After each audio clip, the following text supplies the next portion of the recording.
Udah Endo.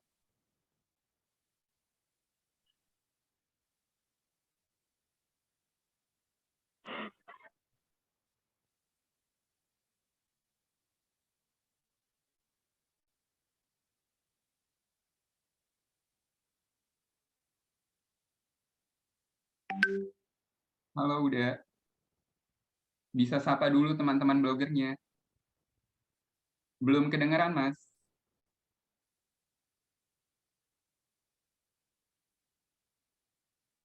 Mungkin masih dipersiapkan dulu ya untuk audionya. Aku sendiri sebenarnya untuk sama Uda Endo ini itu kenal waktu itu dari pada saat pernah ikut event blogger ya bersama komunitas blogger Jakarta waktu itu kita pernah sama-sama untuk visit ke salah satu apartemen di MT Haryono. Jadi dari perkenalan itu ya berlanjut juga gitu kan untuk bertanya-tanya seputar blog, bertanya-tanya seputar seperti apa sih gitu caranya bisa membagi waktu menjadi blogger juga maupun menjadi IT trainer juga dan juga bisa mengurus ya semua hal-hal perintilan blog gitu kan karena kita nggak cuma bicara tentang template blog aja gitu kan kita juga sebagai blogger senjatanya harus punya hosting terus juga ada optimization untuk kontennya sendiri gitu kan supaya bisa terbaca di SEO-nya maupun juga terbaca ya pokoknya enak deh gitu untuk pembacanya bisa menjangkau pembaca lebih luas. Nah, Mas Endo ini memang beliau sebagai selain sebagai tadi karyawan di Telkomsel, beliau juga punya perusahaan yaitu Sahabat Hosting Indonesia. Mungkin teman-teman blogger sudah ada yang pakai. Ya, udah.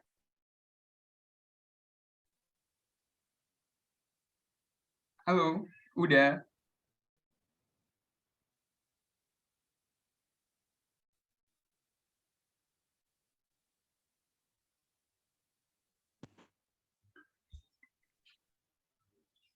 Cek-cek audio udah. Halo Mas. Iya. Alhamdulillah sudah clear ya untuk audio. Kedengaran nggak? Ya, udah aman. Oke, jadi ya itu tadi gitu. Uda Edo ini nantinya juga akan membocorkan buat teman-teman semua seperti apa sih tampilan blog untuk teman-teman dalam mempersiapkan blog IndiHome 2022 ini. Karena sedikit aku ceritakan mungkin terkait penjurian pada IndiHome Blog tahun 2021 lalu. Jadi memang selain konten-konten yang unik, yang punya sudut pandang tulisan yang menarik, gitu kan, teman-teman udah baca kan waktu itu di grup sudah di-share seperti apa tulisan juara 1 dan juga juara 2-nya.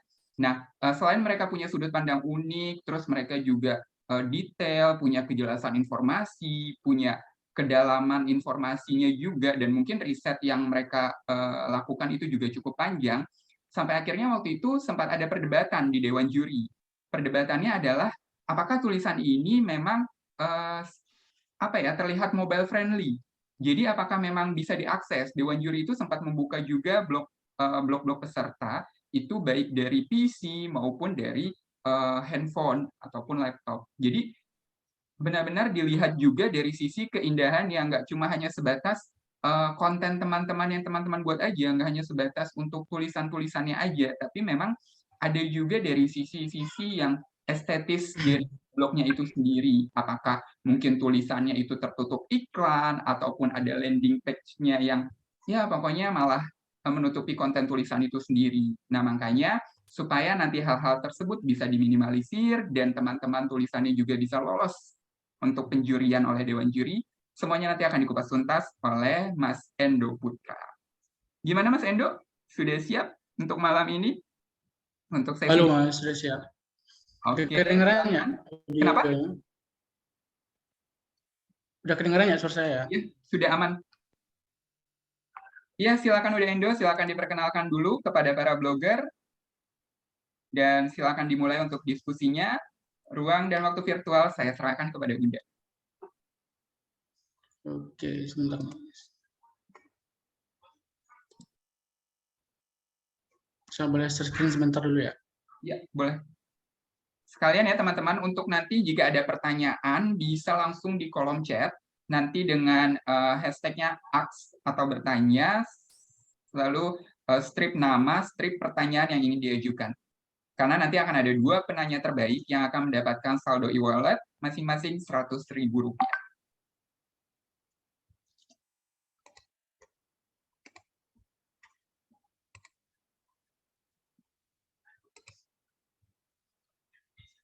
Silakan udah.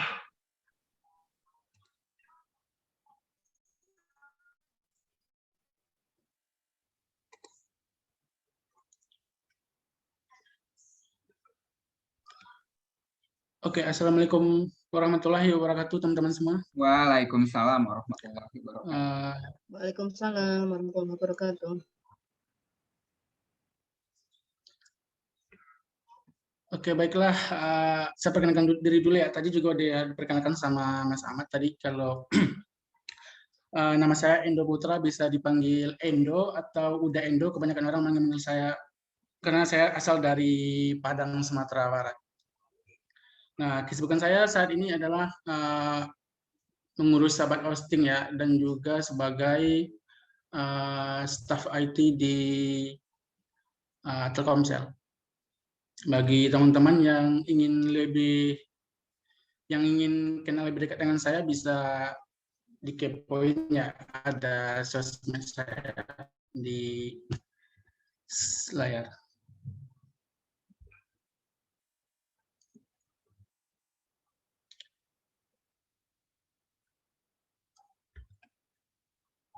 Oke teman-teman, mungkin kita santai aja ya. Bisa yang mau ngopi boleh, yang sambil cemilan juga boleh gitu. Kita santai aja. Pertama itu saya akan bahas dulu ya terkait tentang hosting. Di mana hosting itu adalah sebuah layanan untuk menyimpan website kita. Nah, data apa aja yang bisa disimpan? Nah, di situ kita bisa menyimpan gambar, video, atau file atau berupa database MySQL dan sejenisnya. Nah, gambar atau postingan teman-teman yang ada di blog itu, bagi teman-teman yang menggunakan WordPress itu tersimpannya di data hosting. Nah, bagi teman-teman yang mempunyai blog di blogger.com atau blogspot, itu tersimpannya di hostingnya pihak Google ya, teman-teman. Itu bedanya hosting self-hosting sama hosting di blog yang gratisan itu atau blogger.com.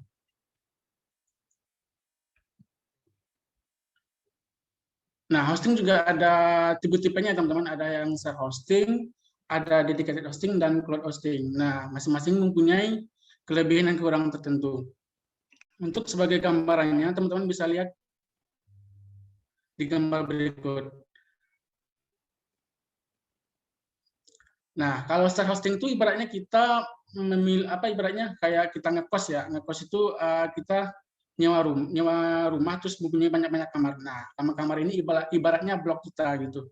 Nah, ketika satu blok ini mati gitu, nah maka blok yang lain itu juga ikutan mati karena kita mempunyai satu tempat server yang sama gitu. Jadi satu server itu dibagi-bagi ke bloknya si A, bloknya si B, bloknya si C gitu. Jadi ketika blok A ini down atau misalnya servernya ini down gitu loh, maka semua blok yang ada di dalam satu server itu maka ikutan down. Terus ada yang namanya dedicated hosting gitu. Nah, dedicated hosting ini ibaratnya kita memiliki sebuah rumah, rumahnya itu isinya kita sendiri gitu. Jadi ketika bisa dibilang kita mau ngapain di rumah itu bebas, itu mau nambah space, mau nambah kursi gitu loh. Berbeda dengan share hosting itu ibaratnya kos ya. Kalau kita nambah kursi otomatis ruang yang ada itu jadi sempit gitu, atau kita nambah lemari gitu, jadi ruangan yang di share hosting itu jadinya jadi sempit gitu. Nah, sedangkan dedicated hosting itu kita bebas kita mau ngapain. Bisa dibilang dedicated ini ibaratnya space yang disediakan, terus sama RAM dan CPU yang diberikan juga lebih besar gitu. Jadi kita bisa bebas mau nambah apa di website kita itu. Selanjutnya ada cloud hosting. Nah, cloud hosting ini hampir sama dengan dedicated hosting, cuma kalau cloud hosting ini ibaratnya servernya itu lebih banyak gitu dalam bentuk virtual gitu. Jadi ketika server fisiknya mati, maka akan di-backup dengan server virtual. Nah, rata-rata kalau website kita atau blog kita ditaruh di cloud hosting itu bisa dibilang hampir 100% dia online terus gitu loh, nggak pernah mati. Jadi selama 365 hari itu website kita tuh nggak pernah down.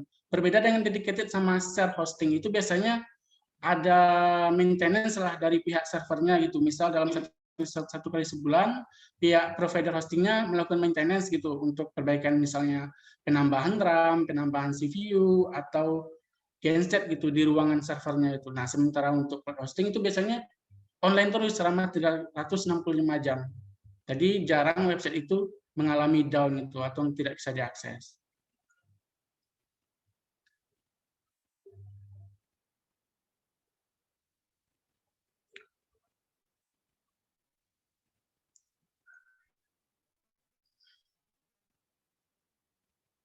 Nah, apabila kita sudah membeli hosting, otomatis si pembeli hosting ini akan ibaratnya mempunyai akses untuk pengelolaan hostingnya itu. Misalnya kita beli di provider A, setelah kita beli, setelah kita transfer, terus otomatis kita dapat account untuk masuk ke panel hostingnya itu loh. Nah, rata-rata para blogger itu yang saya lihat mereka tuh kebanyakan hanya tahu kayaknya cPanel gitu. Nah, walaupun nama panelnya itu direct admin atau Flash itu, mereka rata-rata minta, Mas ini cPanelnya mana? Ini cPanelnya mana itu? Padahal namanya itu berbeda, kayak direct admin, kayak Flash admin itu atau web admin itu. Nah, setiap provider itu beda-beda. Misalnya beli di provider A, mereka biasanya ada yang cPanel, ada yang direct admin gitu, atau cPanel B ada menyediakan Flash atau web admin gitu. Nah, kontrol panel ini berguna untuk kita misalnya mau menambahkan domain blog kita yang baru, atau mau setting keamanan website kita, atau melakukan proses backup dari postingan kita gitu. Bisa juga dari kontrol panel.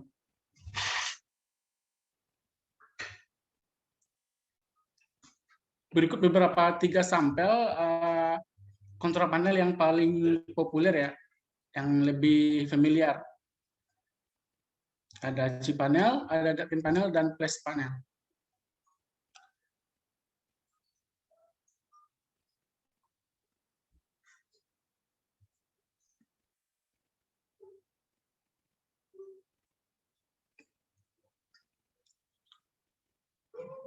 Nah, tips memilih hosting yang baik. Nah, tentunya bagi teman-teman yang punya yang ibaratnya suka lomba blog nih. Nah, ini juga harus perhatikan itu, karena dari beberapa kejadian juga kadang ketika ibaratnya ketika ngasih link nih di link pendaftaran, rata-rata para juri atau tim yang lainnya juga nggak bisa mengakses blog teman-teman itu. Nah, hal pemilihan hosting yang baik ini harus diperhatikan gitu. Nah, yang pertama tuh teman-teman harus menyesuaikan spesifikasi hosting dengan website yang teman-teman buat gitu. Ibaratnya dari CPU-nya berapa, dari disk yang disediakannya berapa, terus RAM-nya juga berapa gitu.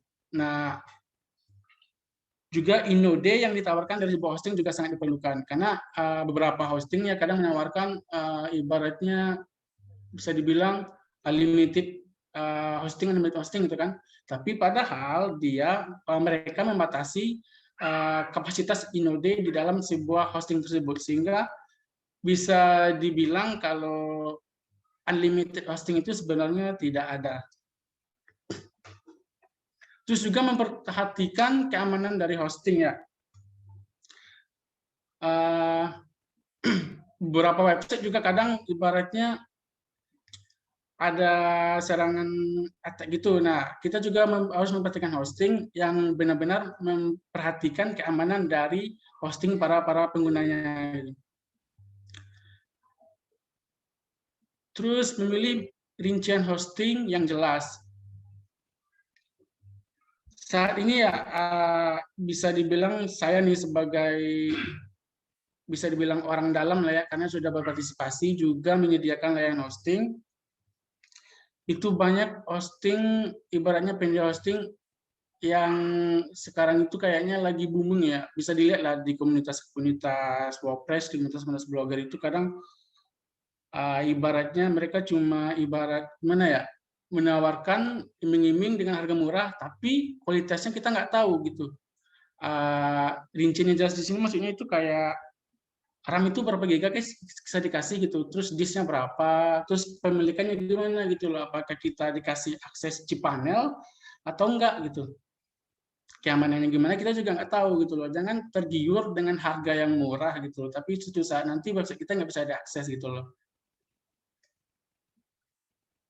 Selanjutnya support. Nah, support ini juga sangat penting ya, sangat berperan penting dalam menentukan kualitas hosting yang baik, karena di sisi kita nih, kita nggak tahu ya kita lagi tidur atau kita lagi tidak buka akses website kita, terus orang-orang ngakses terus nggak bisa gitu. Nah, mungkin kita bisa tanya ke tim support gitu, kok website kita nggak bisa diakses atau gimana gitu. Kita bisa tanya ke tim supportnya, ke penyedia hosting tersebut.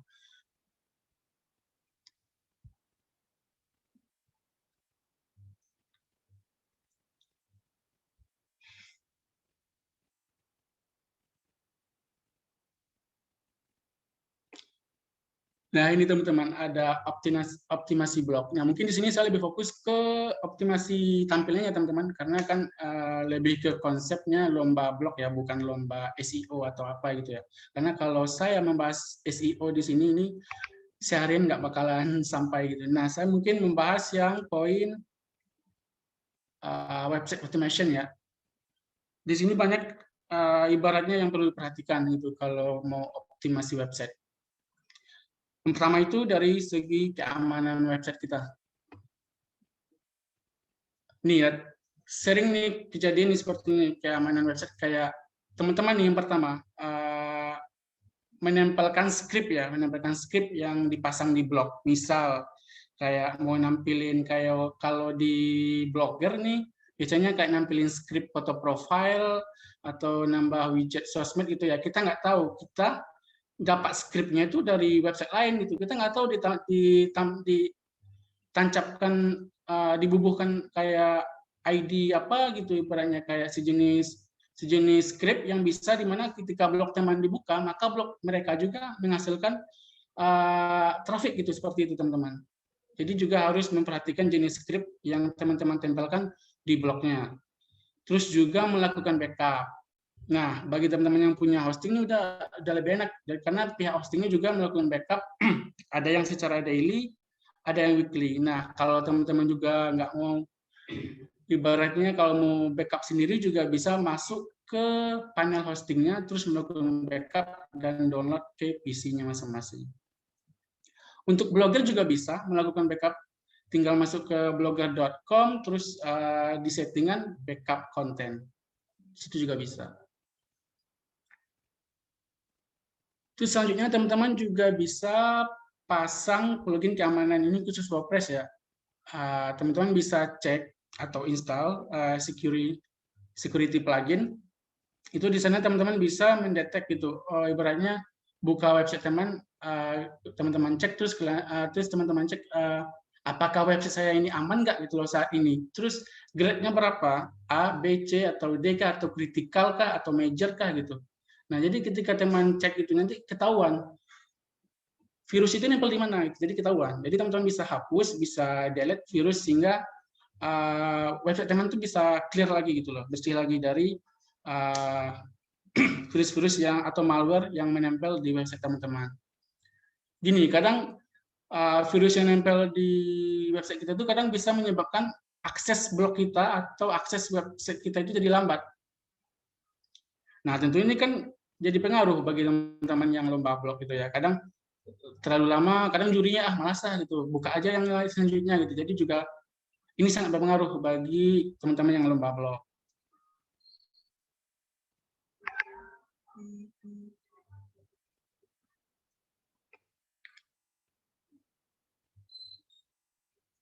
Nah, selain mengoptimasi keamanan, teman-teman juga perlu mengoptimasi kecepatan atau page speed, kecepatan dari website teman-teman, kecepatan halamannya. Nah, banyak. Yang pertama nih, hapus plugin yang tidak dibutuhkan. Oke, nah ini sering kali saya temukan ya. Di saat saya memperbaiki website teman-teman yang belum pernah saya otak-atik sebelumnya, saya coba login, terus banyak plugin yang diinstal tapi nggak digunakan gitu ya. Sehingga membuat akses website-nya lambat. Saya cek page speed-nya di Google gitu, saya cek di bawah C atau D gitu ya. Sangat disarankan bagi teman-teman yang tidak membutuhkan plugin tersebut bisa di uninstall saja. Terus mengaktifkan plugin caching. Nah, teman-teman bisa menghapuskan plugin caching ini bagi pengguna WordPress. Contohnya itu WP Super Cache ya. Ada banyak lagi kayaknya plugin untuk mempercepat akses website teman-teman. Terus optimasi gambar. Nah, optimasi gambar ini sangat perlu. Karena gini, misal teman-teman nih yang travel blogger ngambil foto di lokasi A, lokasi B, habis itu diinput ke blog gitu ya. Disarankan teman-teman harus optimasi dulu, diperkecil itu. Karena kalau gambar yang ukurannya size-nya itu yang ukurannya sama kayak original yang teman-teman masukkan ke blog itu pasti akan lambat gitu kan, ukuran 2 MB, ada yang 5 MB itu karena bikin akses blog teman-teman tuh jadi lambat. Nah, kalau teman-teman convert tuh kan banyak tuh di Google aplikasi converter, tinggal ditulis saja convert resize gitu ukuran foto itu, nanti muncul beberapa situs online gitu untuk teman-teman convert foto, convert ukuran foto. Terus selanjutnya menggunakan CDN, Content Delivery Network itu. Nah, teman-teman, ini sangat berguna bagi teman-teman yang pengunjung blognya itu ada yang dari luar gitu. Nah, jadi misal nih blog saya nih dikunjungi sama visitor dari Indonesia sama visitor dari luar misalnya Amerika. Jadi ketika ngasih blog saya terus blog saya sudah menggunakan CDN, jadi aksesnya sama.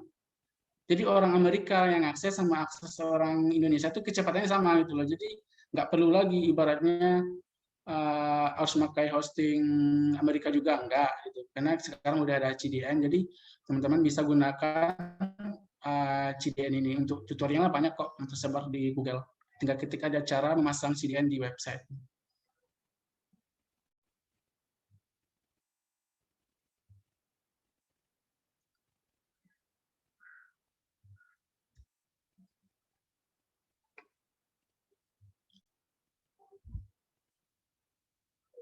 Selanjutnya optimasi web blog dari segi desain dan tampilan.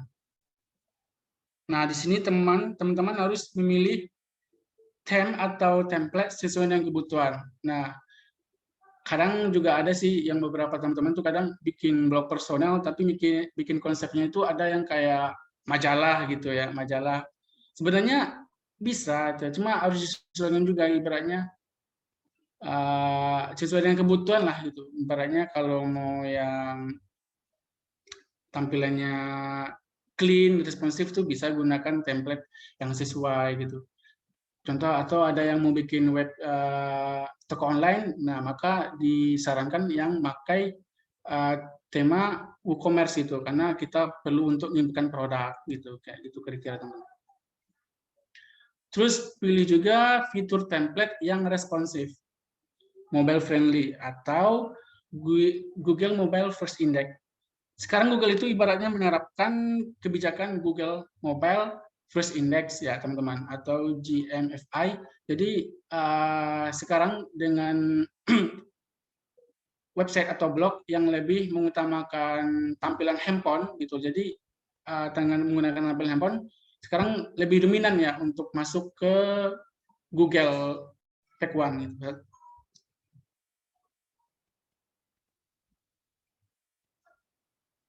Terus buat navigasi yang jelas,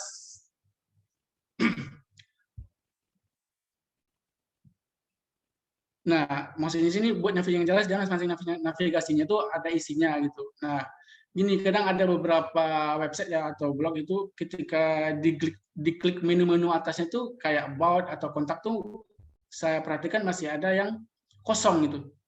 Mereka bikin menunya tapi ketika diklik kosong gitu, nggak ada isinya gitu. Jadi disarankan navigasinya ini harus jelas gitu loh. Karena kalau gini, ketika daftar beberapa survei ini membuktikan kalau kayak kita nih sebagai mau daftar Google AdSense tuh, biasanya itu kalau navigasinya nggak ada isinya biasanya ditolak sama pihak Google. Terus UI yang baik sama dengan UX yang baik pula. Jadi user interface yang baik, tampilan website kita baik itu juga memberikan pengalaman yang baik juga, user experience kepada pengunjung kita gitu loh. Jadi sehingga membuat bounce rate kita juga bagus gitu. Tampilan kita bagus nih, blognya kita. Jadi orang-orang tuh pada ibaratnya, oh ini blognya bagus gitu loh. Jadi mereka bisa ingat, terus ketika mau baca lagi, ya bisa kunjungi blog kita itu gitu kayak gitu. Jadi orang bikin betah berlama-lama di blog kita sehingga mengakibatkan bounce rate kita juga bagus.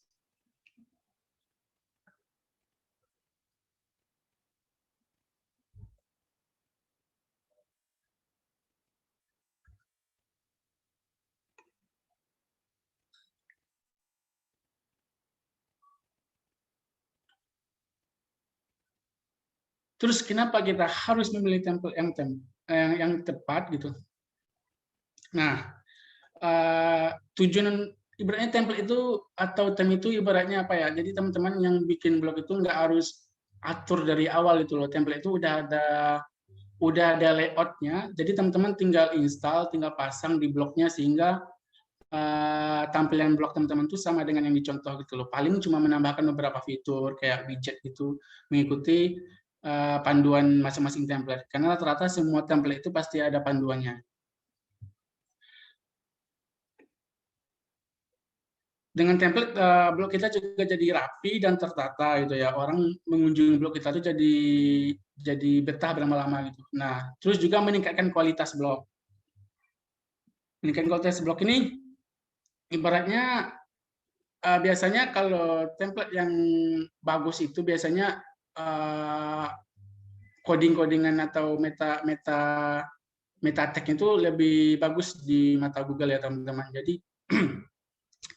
ibaratnya faktornya ibaratnya bukan faktornya berapa persen gitu, tapi setidaknya gitu template yang bagus itu bisalah membantu untuk SEO gitu. Terus juga mempengaruhi kuantitas pengunjung. Kembali lagi ke yang tadi yang saya sampaikan, ketika blog kita bagus, ibaratnya orang mau ya berkunjung ke rumah kita, ibaratnya rumah kita itu nyaman, bagus itu, orang betah tinggal ibaratnya berkunjung ke rumah kita gitu loh. Kayak gitulah sebuah blog itu.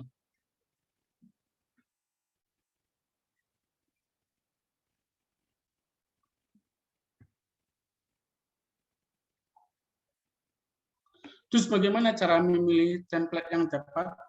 Ya, teman-teman harus menentukan karakteristik web yang ingin dibuat gitu. Nah, karena kini sekarang ada banyak template ya, berbagai niche. Ada yang khusus traveler, ada yang khusus yang pencinta kuliner gitu, ada yang otomotif gitu. Nah, jadi teman-teman bisa disesuaikan jenis blog dengan jenis konten yang akan teman-teman buat di blognya nanti. Terus pastikan legal. Ini banyak kasus sih sebenarnya ya, karena banyak teman-teman yang pakai tem gratis, tem premium dengan harga yang ibaratnya ada yang gratis bahkan itu. Mereka ibaratnya ada tuh teman-teman yang menawarkan di grup apalah gitu ya, terus beli dengan harga murah. Mereka nggak tahu kalau di dalam template itu ada disisipkan berupa coding apalah gitu ya, script gitu yang bikin suatu saat nanti tuh bikin si blogger ini celaka sih sebenarnya. Yang pertama itu bisa kalau kedetek sama Google ya, bisa kita udah capek-capek nulis dengan kaidah SEO, kita udah capek-capek insert crawling dan lain-lain sebagainya gitu, tapi nggak masuk pack juga itu loh.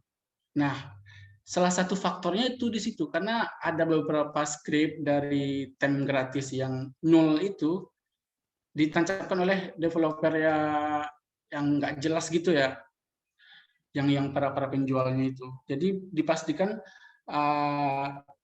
tem yang teman-teman gunakan tuh legal gitu. Atau kalau bisa di premium, kalau ada budget lebih bisa beli di ThemeForest atau ThemeMonster gitu ya, karena juga kalau tem premium pun juga lebih lebih menjamin juga sih kalau untuk SEO, karena ada beberapa script yang ditancapkan untuk support atau fast loadingnya gitu.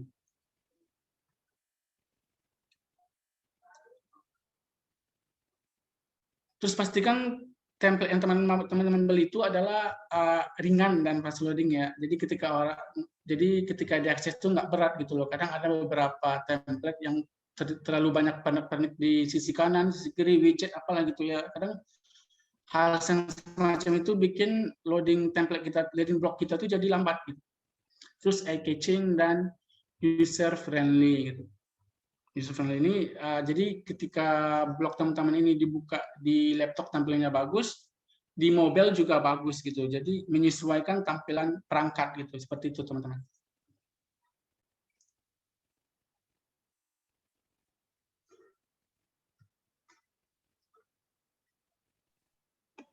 Sudah Mas Ahmad?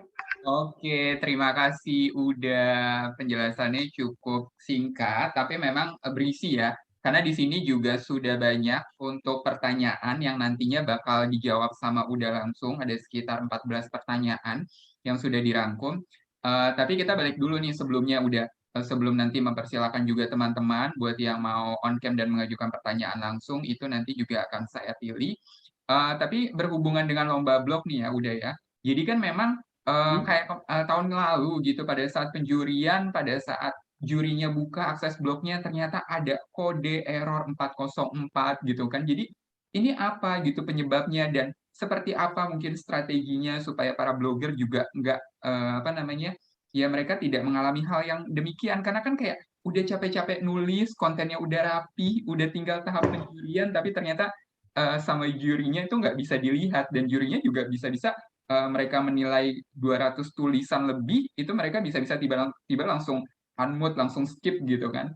Jadi ini gimana gitu untuk siasat, untuk strategi dari blogernya supaya tidak ada hal-hal yang link tulisannya tidak terbaca atau error seperti itu.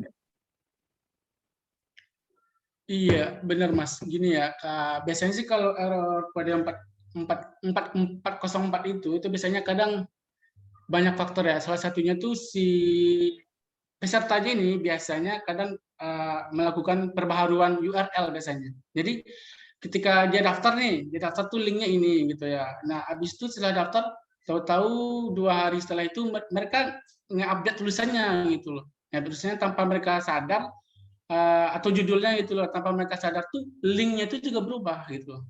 Jadi link URL dari blognya itu juga otomatis berubah. Jadi otomatis mau nggak mau ketika mereka mau perbaharui, mau update sesuatu atau gambar itu di blog di kontennya itu, jadi mereka juga harus ngisi formulir lagi berarti dengan URL yang terakhir kali disimpan gitu, seperti itu Mas. Kalau mereka nggak ngisi, otomatis si juri kan otomatis menilai dari URL yang diisi sebelum diperbarui, otomatis ya pasti nggak bakalan ketemu link itu, otomatis page not found gitu loh, karena halaman yang kita cari, karena halaman yang diakses oleh browser kita itu tidak ditemukan di blog itu gitu loh, karena udah berubah. Ibaratnya kalau secara logikanya nih, awalnya si A nginap di kamar B, habis itu pindah ke kamar C. Nah, kalau kita cari di kamar B nggak bakalan ada gitu loh. Sementara kan dia di kamar C gitu. Seperti itu pikiran Mas. Analis pengibaratnya lah gitu. Iya, jadi link yang tadinya udah didaftarkan sayang banget ya, jadi nggak miss di penilaian ya. Dan juga kita juga bisa ngelihat bahwa biasanya kan ada blogger juga yang pakai permaling. Nah gitu, ini untuk permaling ini, untuk lomba blog IndiHome ini kira-kira udah ada tips nggak? Seperti apa permalingnya bisa dibuat? Apakah sesuai kata kunci ataupun mungkin bisa dibuat dengan target-target sesuai dengan temanya atau judulnya? Apalagi kan di sini ada 10 kategori nih gitu. Nah, seperti apa sih permaling yang bisa dibuat nih untuk teman-teman blogger nanti yang buat ikut lomba blog? Disarankan dengan sesuai dengan kata kunci sih Mas, lebih bagus. Kata kunci ya, itu Ya, biar benar. Karena gini, ketika orang nyari kata kunci tertentu ya biasanya kan di dahulu blog-blog ke para peserta itu kan biasanya muncul tuh di halaman page one itu. Oke, berarti ke kata kuncinya ya, berarti dimaksimalkan untuk permalingnya itu ke kata kunci, supaya nantinya juga tidak ada hal-hal yang error tadi ya, gitu kan, untuk kondisinya. Ya, udah? Halo, udah? Halo. Ya. Ya, berarti untuk permaling tadi itu lebih ke kata kuncinya ya, dimaksimalkan ya, untuk para blogger nantinya mau ikut lomba. Iya, Mas, lebih ke kata kuncinya. Oke. Nah, terus selain itu untuk keberadaan dari tadi juga ada menyinggung tentang convert image dan juga mungkin nanti ada blogger yang juga menyisipkan video dalam tulisan untuk lombanya. Nah, kira-kira ukurannya ini kira-kira berapa sih udah untuk foto yang ideal ataupun untuk video yang ideal jika dimasukkan untuk lomba gitu kan? Kira-kira dalam satu tulisan itu berapa supaya nanti kecepatan websitenya juga stabil ketika diakses atau dibuka? Oke Mas, kalau secara surveinya ya, kalau untuk foto itu rank dari 100 KB sampai 500 KB.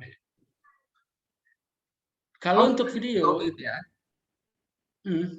kalau untuk video sangat tidak disarankan untuk input ke websitenya itu, karena video, kalau video itu lebih baik gini.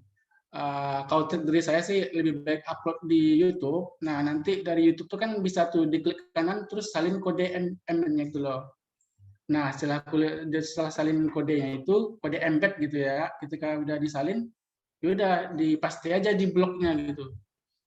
Nanti muncul juga videonya di postingnya. Jadi kalau seandainya kita upload videonya di blog, itu file mentahnya, itu bakal memakan banyak kapasitas hosting, terus juga aksesnya juga bikin lambat gitu, seperti itu Mas. Oh, berarti walaupun udah punya hosting yang ukuran paling besar, misalkan di Weblognya, itu tetap ya disarankannya hanya menyematkan untuk link YouTube. Tetap berpengaruh di halaman yang kita akses itu loh, karena gini, mungkin bisa coba pakai Opera Mini ya, Opera Mini versi berapa gitu ya. Ketika kita buka akses satu halaman blog itu biasanya di bawah tuh ada ranknya. Kita lagi buka halaman ini berapa sih ukurannya gitu loh. Satu buka halaman ini ukurannya berapa gitu. Kalau seandainya ukuran fotonya sekian nanti ditotalin berapa. Karakter jumlah posting itu berapa itu. Jadi semuanya ditotalkan gitu. Jadi berapa akses data KB-nya kita akses itu. Nah di situ juga tuh berperan paket data kita gitu. Jadi kita misalnya paket data kita tinggal 50 MB. Nah jadi kita buka halaman website 10 MB gitu loh. Nah jadi otomatis ketika halaman itu kebuka semua, itu jadi coba cek pakai datanya, jadi tinggal 40 MB gitu. Jadi sistem kerja kayak gitu Mas. Oh, oke. Berarti memang hosting itu keseluruhan tampilan blog ya, mulai dari elemen-elemennya juga udah termasuk gitu, nggak cuma fokus pada saat kita buka untuk link yang tertuju saat itu aja. gitu kan. Iya. Nah, terus satu lagi sih yang aku juga penasaran, karena waktu itu kejadian juga, misalkan untuk tahun lalu pada saat penjurian ternyata tulisannya begitu dibuka sama Dewan Juri, ternyata ada iklannya gitu yang lewat gitu. Jadi ketutup iklan tulisan-tulisannya gitu. Apalagi kan ini juga ada untuk kerjasama juga kan kita dengan platform Kompasiana. Jadi memang itu nanti seperti apa gitu kan untuk kiat-kiat dari blogger untuk memaksimalkan supaya mungkin yang punya AdSense ataupun punya landing page yang tiba-tiba buka blog, tiba-tiba langsung muncul iklan. Nah, itu seperti apa gitu kiatnya supaya tulisan yang sudah dibuat itu tidak tertutup dengan iklan-iklan yang dari AdSense-nya gitu. Ini para pejuang AdSense nih kayaknya nih. Yang banyak seperti itu. Gini, sekarang di AdSense itu ada yang namanya iklan otomatis ya. Kemungkinan peserta yang atau yang kejadian yang Mas ceritakan tadi mungkin mereka mengaktifkan iklan otomatis kali ya. Jadi di semua space yang kosong itu iklannya nempel gitu seperti itu. Jadi sangat disarankan bagi yang sudah punya bagi blognya udah approve AdSense gitu ya, disarankan jangan mengaktifkan iklan otomatis seperti itu. Disarankan mungkin bisa kalau yang blogspot ya mungkin manual aja kali ya, manual bisa ditempel di sidebar, kopas codingnya gitu, bisa dikompas di widget, bisa kompas di footer gitu loh. Jadi nggak mengganggu konten-konten yang lain gitu loh. Atau kalau bagi teman-teman yang punya WordPress tuh bisa menggunakan plugin Add Inserter gitu. Jadi di plugin itu teman-teman bisa menentukan gitu loh, menentukan di mana sih maunya iklan AdSense ini mau saya tayangkan gitu loh. Misalnya ada bisa disetting kok. Tinggal pilih plugin itu nanti disetting. Kalau ads pertama mau ditampilkan di paragraf kedua gitu, oke. Jadi antara paragraf 1, paragraf kedua iklan, baru paragraf ketiga gitu loh, kayak gitu bisa disetting. Atau mau di bagian footer doang gitu, atau mau bagi sebelah kanan doang itu bisa disetting. Kalau yang pengguna WordPress bisa menggunakan plugin Add Inserter. Oke, Seperti itu udah Mas Endo. kira-kira. Ini pokoknya untuk pengguna Blogspot mengsedih kata Mbak Hamim. Tenang saja, saya juga Blogspot kok Mbak. Jadi memang Blogspot itu memang biasanya harus hafal untuk kode HTML-nya gitu ya Mas ya. Kalau untuk Enggak, sebenarnya satu saja sih yang responsif gitu ya, untuk kode script dari ads-nya, nggak usah dibikin ads banyak-banyak, nggak usah, satu doang gitu. Jadi satu doang, terus tipe iklan AdSense-nya tuh responsif gitu. Jadi menyesuaikan, kalau seandainya kita pasang di widget gitu loh, dia bakalan kotak. Terus kalau kita pasang di dalam postingan, dia juga akan memanjang gitu loh, otomatis. Jadi nggak perlu dibikin iklan banyak-banyak, iklan di tengah postingan ini model tipenya, nggak perlu, cukup satu iklan doang udah. Oke, berarti lebih ditata lagi ya, apalagi ini mau ikut lomba blog gitu, jangan sampai nanti tulisannya itu nanti tertutup oleh iklan-iklan dari AdSense-nya itu. Tadi Mas Endo Iya, juga menyampaikan bahwa coba jangan yang di otomatis gitu kan, coba yang di setting lagi, diatur penempatan iklan-iklannya maupun dari template-templatenya juga. Nah, kayaknya kalau untuk pertanyaan dari aku udah cukup, aku sekarang mau mempersilahkan kepada para peserta, ini salah satu aku akan pilih untuk 2 orang yang bisa on cam dan juga untuk langsung bicara langsung dengan Mas Endo, sepertinya yang tadi juga mungkin mengalami apa ya namanya banyak permasalahan terkait di blognya mungkin ya. Jadi mungkin Mbak Putri, tadi ada Mbak Putri katanya curhat kayaknya dia pakai WordPress tapi si panelnya itu kayak masih apa namanya masih bermasalah atau nggak dapet si panelnya. Mbak Putri bisa on cam atau off cam? Halo Mas, aku off cam ya, sorry. Oke, silakan Mbak Putri oke. ajukan pertanyaannya dan Iya, halo Mas Endo yang sering aku repotin. Oh Mas, Iya, iya. Kalau sebenarnya itu sebelum, tapi nanti kalau saya nyebutin saya pakai hostingnya Mas Endo nanti dikira promosi lagi. Jadi dulu nggak apa-apa, nggak apa-apa. sebelum pakai yang hosting sekarang itu tuh sebenarnya aku nggak dapet cPanel kayak gitu loh Mas. Jadi itu tuh baru banget migrasi dari Blogspot ke WordPress, ternyata semuanya itu bergantung sama yang migrasiin itu kayak gitu loh. Nah terus aku ada sih Mas, tadi ada beberapa pertanyaan. Langsung tanya aja kah ini Mas? iya silakan Mbak Putri. Iya bentar. Nah ini Mas terkait plugin, mungkin Mas Endo pernah ngeakses website blog aku ya. itu kan ada plugin-plugin yang mungkin harusnya udah aku uninstall gitu loh sekarang. Terus aku juga pernah install plugin, tapi ternyata tuh bikin blog aku tuh lelet. Apakah plugin itu sendiri seperti pasangan nih, harus cocok-cocokan dulu sama blog kita? Saya jawab langsung ya? Iya, boleh Iya, langsung dijawab. Seperti pasangankah plugin itu harus cocok? Iya, Mbak. Benar, seperti pasangan. Ini kadang ada beberapa plugin itu ya yang kan namanya plugin berarti hampir setiap minggu, setiap bulan tuh mereka melakukan perbaharuan script ya. Nah, kadang ada plugin itu yang nggak cocok sama versi WordPress kita gitu, misalnya 6, berapa atau 5, berapa gitu. Kadang ada beberapa.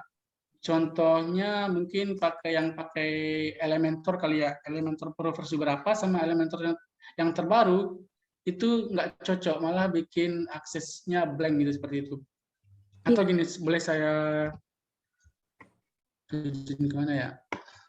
Iya, mungkin bisa dicontohkan Mas Endo, biar nanti teman-teman bisa langsung praktek seperti apa nih plugin yang wajib sama tidak wajib itu buat WordPress apa aja sih gitu kan, biar nanti makin maksimal juga untuk ikutan lomba blognya.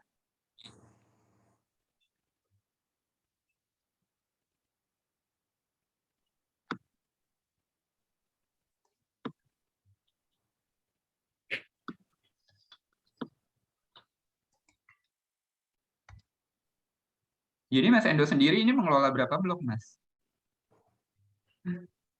Saya lebih mengelola server sih sebenarnya. Kalau blog mah cuma tambahan doang.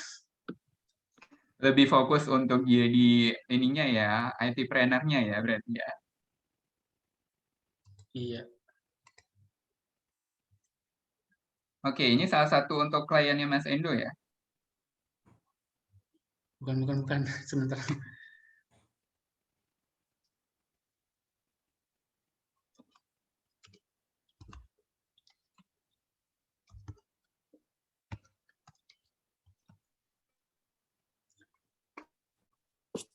Jadi pokoknya nanti kalau ada teman-teman blogger yang mau tanya-tanya lagi tentang hosting, itu nanti bisa langsung ke Mas Endo ya. Jadi apa namanya, adminnya ini langsung Mas Endo juga yang kontrol gitu ya.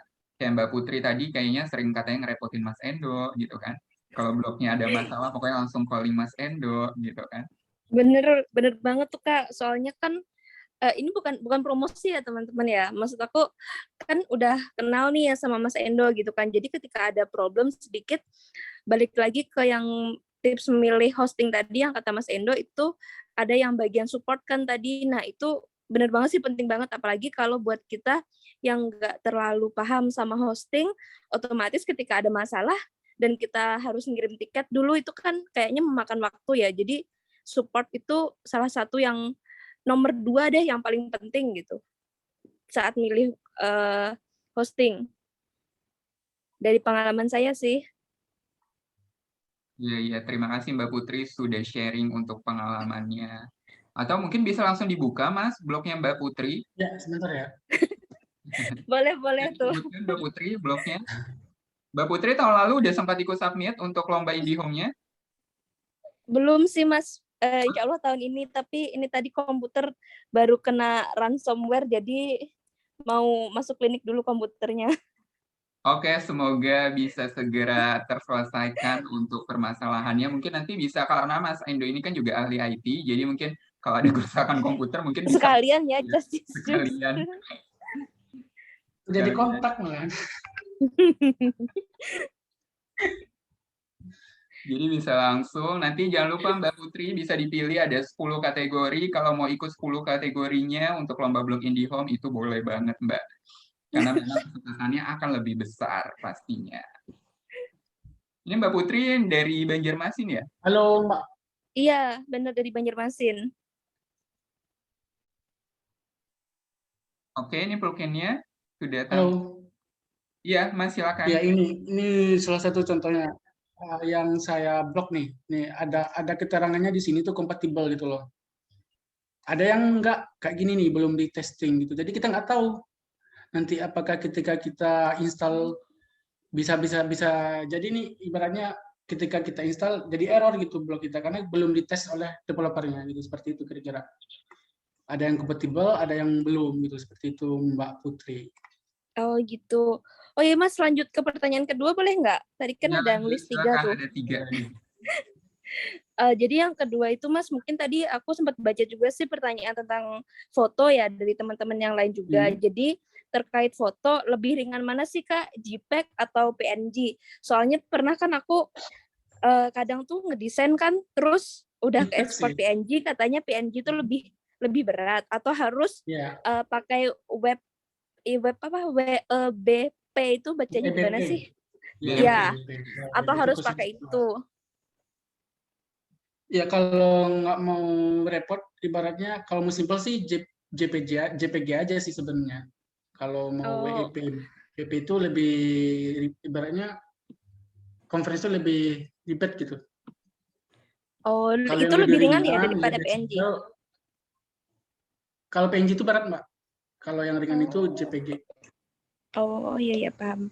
Ya gini, coba karena saya udah survei juga sih, maksudnya udah testing juga. JPG ukurannya 200 KB sama PNG 200 KB ya.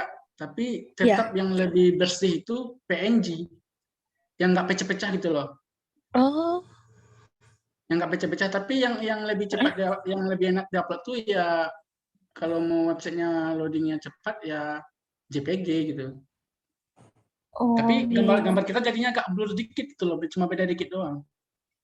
Oh, oke Mas. Kalau untuk ukurannya Mas, maksimal tuh berapa sih Mas? Ukuran panjang kali lebar nih? Ukuran fotonya berapa 300 KB kali 600 gitu? pixel. Oh, 300 kali 600 ya kalau landscape. Ya harusnya landscape sih. Kalau untuk blog. Oh iya.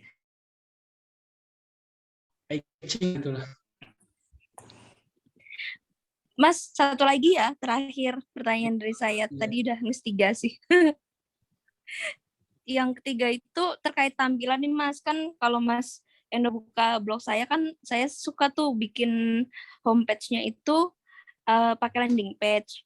Nah, itu gimana sih Mas cara optimalisasi homepage blog yang pakai landing page biar speed-nya itu bagus? Tapi speed-nya udah bagus kok kayaknya. Kenceng banget soalnya. Masa kalau warna itu ngaruhin nggak sih Mas? Misalnya nih dalam satu page aku pakai 5 warna nih gitu. Itu ngaruhin ke speed-nya nggak sih? Enggak. Kalau untuk sebentar ya. Kalau untuk warna sih sebenarnya enggak, karena itu kan cuma kode CSS doang yang dipanggil gitu. Jadi enggak terlalu mempengaruhi dari loading bloknya. Kalau untuk Elementor atau pack builder yang lain itu biasanya teman-teman tuh pada pakai plugin caching sih sebenarnya. Kayak WP Cache atau apa itu ya? Sebentar. Kalau saya pakai yang WP Rocket itu, Mas. Oh, WP Rocket, iya bisa juga.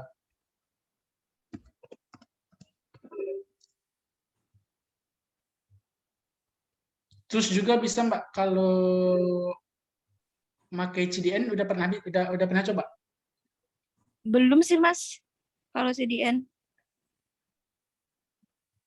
Biasanya juga ada pengaruh sih kalau pakai CDN.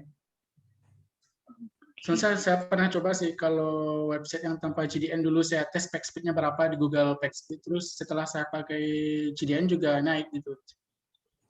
Terus juga ada sih namanya yang optimasi gambar di sebuah halaman web. Ada juga pluginnya, Mbak. Tapi ibaratnya ketika kita buka satu halaman yang isinya banyak gambar itu ya, nah jadi di kompres lagi tuh. Kita kan udah kompres nih secara manual nih dari ukuran berapa MB itu ke KB gitu kan. Nah ketika kita upload nanti dikompres lagi aksesnya gitu, bukan ukurannya gitu, tapi ukurannya tetap. Tapi ketika orang akses blog kita tuh juga dikompres aksesnya gitu, diperkecil lagi. Jadi loading websitenya jadi cepat. Oh, itu berarti kayak gambarnya dikompres kayak gitu, bukan? Iya, otomatis optimasi gambar. Oh, iya, iya, iya, paham, paham. Oke, makasih Mas Endo. Mohon maaf pertanyaannya Sama banyak Mbak. ya, Kak ya. Iya, terima kasih Mbak Dorong Putri. ya. Salam buat teman-teman untuk di Blogger Banjarmasin. Jangan lupa untuk diajak ikut lomba blognya IndiHome ya. Siap, Iya, Kak. baik. Itu tadi Mbak Putri dari sisi WordPress. Nah, jadi kan di sini ternyata ada teman-teman juga nih dari tim Blogspot. Jadi aku juga mau mempersilahkan untuk on cam dan juga untuk silakan untuk langsung bertanya langsung. Ada Kang Sugianto. Mungkin nanti Mas Endo juga menangani untuk yang Blogspot ya. Iya. Ya, jadi Kang Sugi silakan bisa di on cam dan juga untuk ininya di unmute. Kita langsung tanya langsung. Jadi Kang Sugi ini sepertinya dia punya kayak semacam apa ya? Mungkin suka langsung copy paste, mungkin entah tulis langsung dari blog atau mungkin dia langsung copy paste dari Word seperti itu. Pokoknya tentang skripnya. Bisa diceritakan untuk ininya pengalamannya Kang Sugi? Ya, makasih. Salam kenal, Bang Indro. Salam kenal. Halo, Mas. Saya dari Sugianto dari Jember ya. Dalam dunia Iya. blogger ya, terutama di Blogspot, saya selama ini juga masih terbilang baru ya, sehingga hal-hal dasar itu sekalipun tadi disampaikan terkait dengan keamanan dari skrip yang kita dapatkan itu kita juga masih belum paham benar juga ya. Taunya kan, oh kalau mau pasang table of content ini ada skrip ini. Kalau nanti pengennya untuk misalkan biar kita bisa mematikan nih link hidup ya.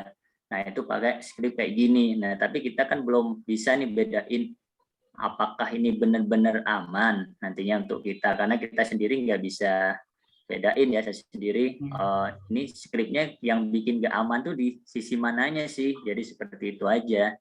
Akhirnya kan tinggal ini sudah ada, artinya udah matang lah menurut saya. Tinggal kita pasang aja di paste di dalam kode di tema kita. Jadi seperti itu. Mungkin ada tips-tipsnya apa nih yang perlu kita perhatikan ya sebagai seorang blogger yang memang di Blogspot yang memang nggak pakai plugin yang ini ya. Jadi seperti itu Mas. Itu aja mungkin pertanyaannya. Oke, Mas. Mungkin kalau trik dari saya sih simpel sih sebenarnya. Misalnya Mas kopas skripnya tuh ya, habis itu pasang ya. Habis itu pasang mungkin ditungguin 1x24 jam atau bisa cek di situsnya, bisa dicek kok. Jadi ketahuan dalam skrip blog kita tuh apakah ada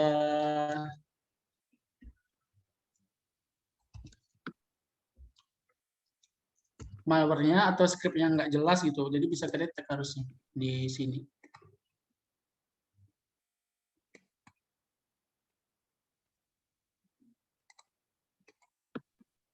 Nama blognya apa Mas? Kalau boleh tahu. Langsung di coaching nih sama Uda Endo nih. Ya, divacollection.com. DEEVA. Atau saya chat ya. Oh, boleh. Bisa ditulis di kolom chat juga Mas Sugi. Ya.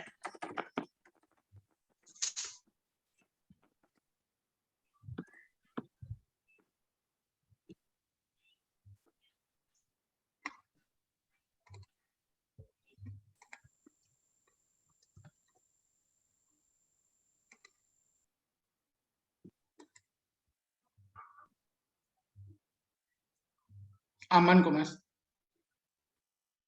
Ini biasanya real time sih biasanya. Nggak ada berarti.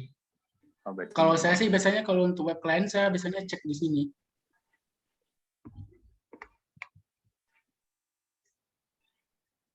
Berarti kita Nah, biasanya nih kalau seandainya di dalam skripnya Mas itu ada sesuatu kode atau skrip yang nggak sesuai dengan aturan HTML-nya Blogger, nanti bakalan muncul di sini biasanya itu. Muncul di sini di bagian mananya gitu ketahuan, di bagian script heading apa gitu ketahuan di sini. Jadi kita bisa juga hapus gitu ya. Setelah hapus skripnya, nanti geser ke bawah bisa di rescan ulang gitu, seperti itu. apakah kodenya udah hilang atau gimana gitu dari sistem seperti itu, Mas. Oke. Kalau saya kemarin saya Mbak Putri masih on nggak ya? Kemarin saya itu Mbak Masih, Putri Mas. websitenya Mas ada malwarenya, ya saya nerapin konsep ini sih dan alhamdulillah udah aman.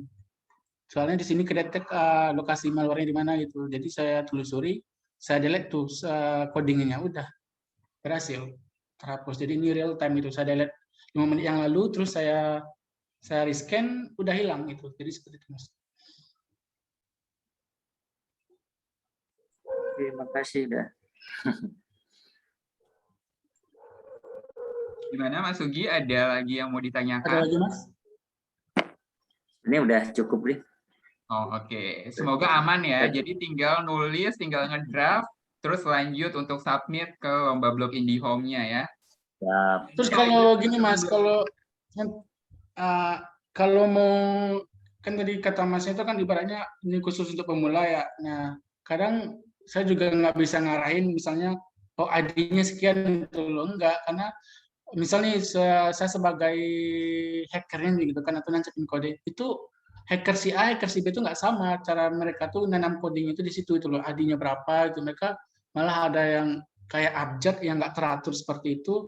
Sebenarnya di situ aja udah kita sebagai orang awam, masa coding kayak gini gitu loh, kayak gitu. Bisa juga sih didetek dari situ gitu loh. Kayak XM678 itu loh, ini apaan itu loh, masa bahasa pemrograman seperti ini, enggak.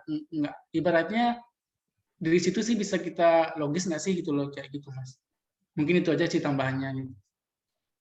Berarti patokannya tetap pada yang bahasa pemrograman yang paling dasar itu ya. Iya, atau juga bisa habis dikopas nih di widgetnya HTML atau JavaScript ke blognya, di delete deh satu-satu gitu loh. Habis itu simpan, jalan nggak itunya, ibaratnya widgetnya gitu ketika ditampilkan di home itu, maksudnya itu jalan nggak itu loh.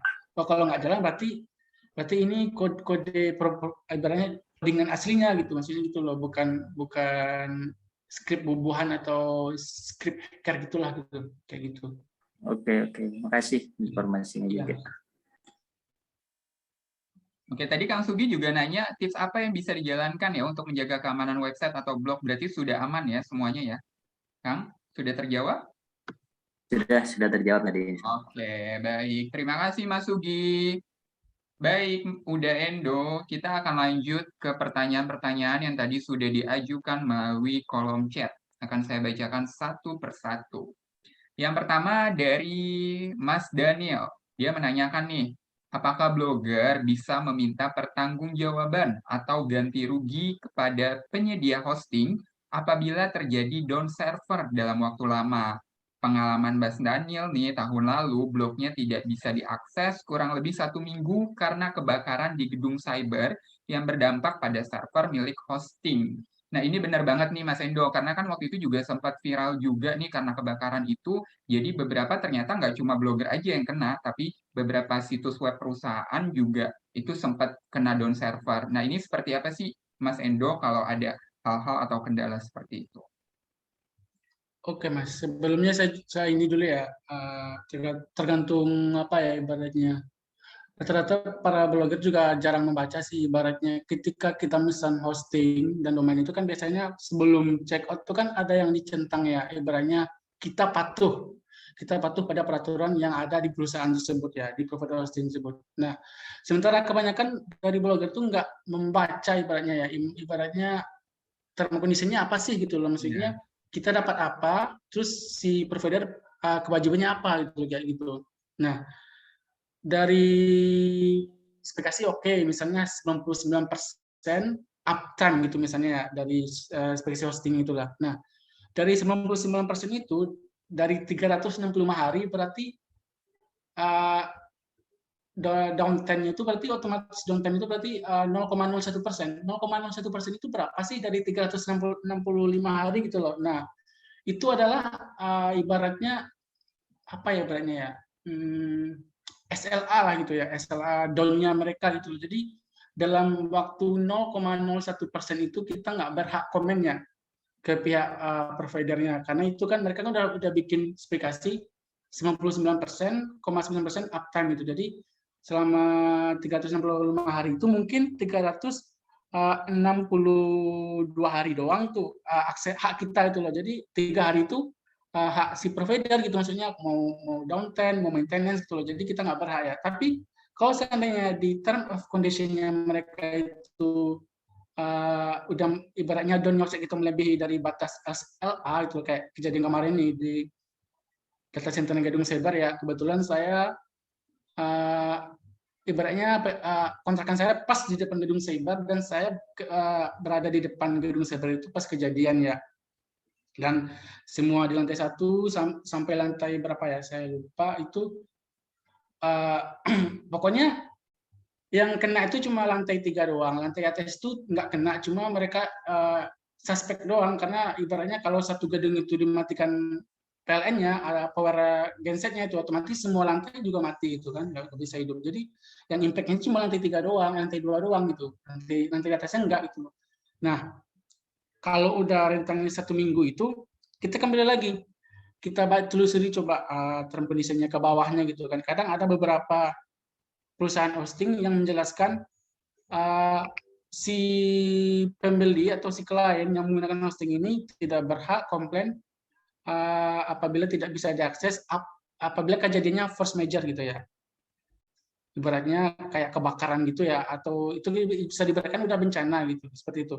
Atau beberapa penyedia hosting juga menyediakan kalau seandainya udah melewati batas seperti itu, dan mereka juga nggak bisa backup datanya, kita harusnya bisa komplain gitu loh. Tapi mau gimana lagi ya, atau mereka hanya bisa ngasih kompensasi, ibaratnya free hostingnya ditambah lah gitu, ibaratnya 1 tahun ke depan si yang kena impact ini, si pengguna kita ini, si blogger ini digratiskan ibaratnya selama 1 tahun sebagai kompensasi dari perusahaan hosting. Kayak gitu Mas, mungkin kira-kira. Oke, terima kasih Mas Endo. Jadi sebenarnya ada kompensasi ya, meskipun mungkin Harusnya ada. ya, meskipun mungkin kan kalau misalkan Sebagai IndiHome pengganti data yang hilang gitu, seperti itu Mas. iya, mungkin kalau misalkan biasanya kalau IndiHome ada gangguan, teknisi akan langsung datang ke lapangan. Nah, tapi kalau ini mereka akan langsung diberi kompensasi gitu kan ya untuk blogernya tersebut. Terus juga tadi mungkin kalau ini kan kalau kita beli produk, misalkan produk modem IndiHome, kita selalu ada garansinya. Nah, kalau misalkan untuk hosting sendiri itu juga ada apa namanya garansinya gitu dalam jangka waktu berapa lama? Apalagi kan tadi harus baca dulu tadi ya syarat dan ketentuannya itu Iya sebelum. benar, tergantung dari provider hostingnya sih Mas. Oh, oke. Biasanya berapa lama, Mas? Atau 6 bulan, 1 tahun, atau 2 tahun? Nggak sampai, biasanya ada, rata-rata sih ada yang 14 hari doang. Oh, 14 hari doang ya. Baik, baik. Jadi memang harus 14 hari dimaksimalkan ya. atau kalau sahabat hosting itu 30 hari. Oh, oke. Berarti memang harus dimaksimalkan, begitu sudah dapat hostingnya, itu langsung dicek-cek untuk apa namanya, blogernya juga harus aktif gitu, jangan tiba-tiba, wah nih tiba-tiba tahu-tahu komplainnya aja gitu kan. Oke, terima kasih udah. Kita lanjut ke pertanyaan kedua. Ini dari Mbak Helena. Udah, setelah artikel lomba tayang, apa saja nih yang perlu kita cek? Apakah perlu coba juga buka blog dari berbagai device? Nah, mungkin bisa dijelaskan nih, bisa dicoba apa aja nih trialnya, atau device-nya apa aja nih yang bisa kita gunakan. Silakan udah.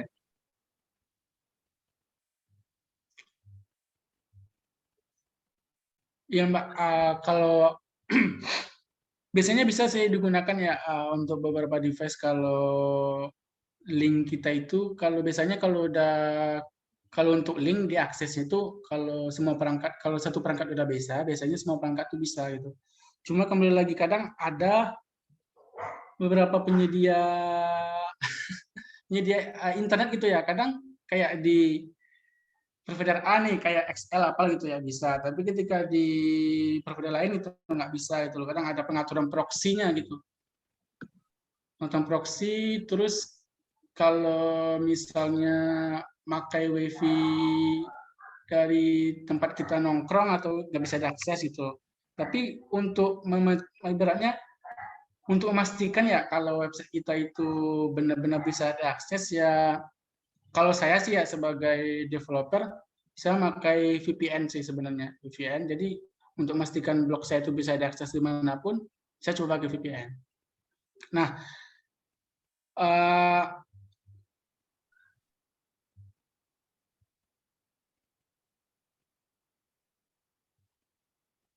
Jadi untuk device-nya mungkin bisa dari handphone maupun untuk PC ya. Iya Mbak, iya Mas, dari handphone atau PC. Oke, sudah terjawab ya untuk pertanyaan dari Mbak Helena. Kita lanjut ke pertanyaan ketiga. Ini dari Mbak Sita.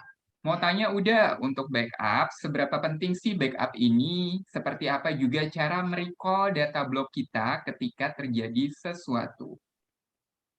Gimana nih cara merecall-nya? Atau untuk Ini backup? Mbaknya pakai apa? Mbak Sita ini pakai apa? Ayo, Blogspot atau WordPress? Bisa dijawab di kolom chat. WordPress, Mas. Oh, oke. Pakai WordPress. Silakan udah. WordPress.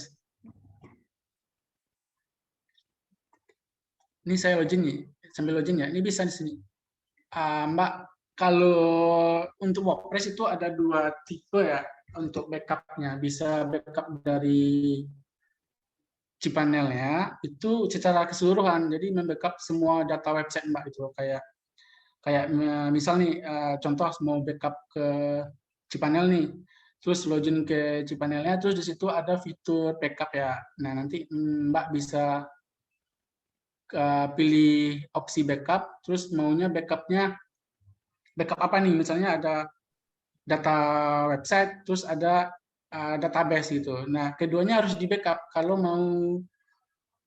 di backup satu misalnya database doang nggak fungsi, tapi harus di backup keduanya kayak database dan data file websitenya itu. Jadi 2 komponen ini nggak bisa dipisah, jadi harus di backup. Gunanya ini nanti ketika misalnya ini kejadian kayak kemarin misalnya yang di Cyber itu ya, di gedung Cyber 1 itu kebakaran. Nah, jadi ketika kejadian itu nanti data ini kan udah Mbak unduh nih, misalnya nih sekarang nih, terus besok kejadiannya di gedung Cyber 1 ada kebakaran. Nah, data itu bisa Mbak upload lagi ke hostingnya mereka ketika mereka udah server gitu, perbaikan hosting, terus data yang Mbak unduh tadi itu bisa Mbak upload lagi ke hostingnya dan tampilan website Mbak seperti semula, mulai dari temanya, menu-menunya gitu loh, kontennya, postingannya, seperti itu. Kalau untuk backup di cPanel gitu. Nah, sementara untuk backup di WordPress-nya, kayak di sini nih, di layar saya nih, di sini kan ekspor nih. Nah, kalau untuk backup di di WordPress-nya itu, di sini ada pilihan, tapi cuma membackup secara keseluruhan lebih dominan ke konten gitu sebenarnya, konten dan gambar gitu. Jadi ketika Mbak download ini, misalnya nih all content download gitu kan, jadi ketika Mbak mau upload lagi, misalnya di website baru gitu ya, yang dimunculkan itu cuma konten doang, temanya berubah, terus pluginnya juga berubah, yang sama itu cuma artikel doang gitu loh, seperti itu Mbak. Untuk caranya seperti ini, tinggal masuk ke dashboard-nya, terus menu tools, ekspor, terus pilih deh mau ekspornya, terus juga bisa ekspor postnya kategori apa gitu, terus mau ekspor dari tanggal berapa sampai tanggal berapa, terus mau ekspor media yang mana gitu, tanggal berapa sampai tanggal berapa juga bisa. Itu tuh udah tanpa plugin udah bisa ya, udah ya. Tanpa plugin ya udah ya. Udah otomatis ya, nggak usah nambah plugin untuk untuk enggak. Oke. Nggak harus pakai plugin. Ini bawaan dari WordPress-nya, Mbak. Bisa di otomatis ekspornya.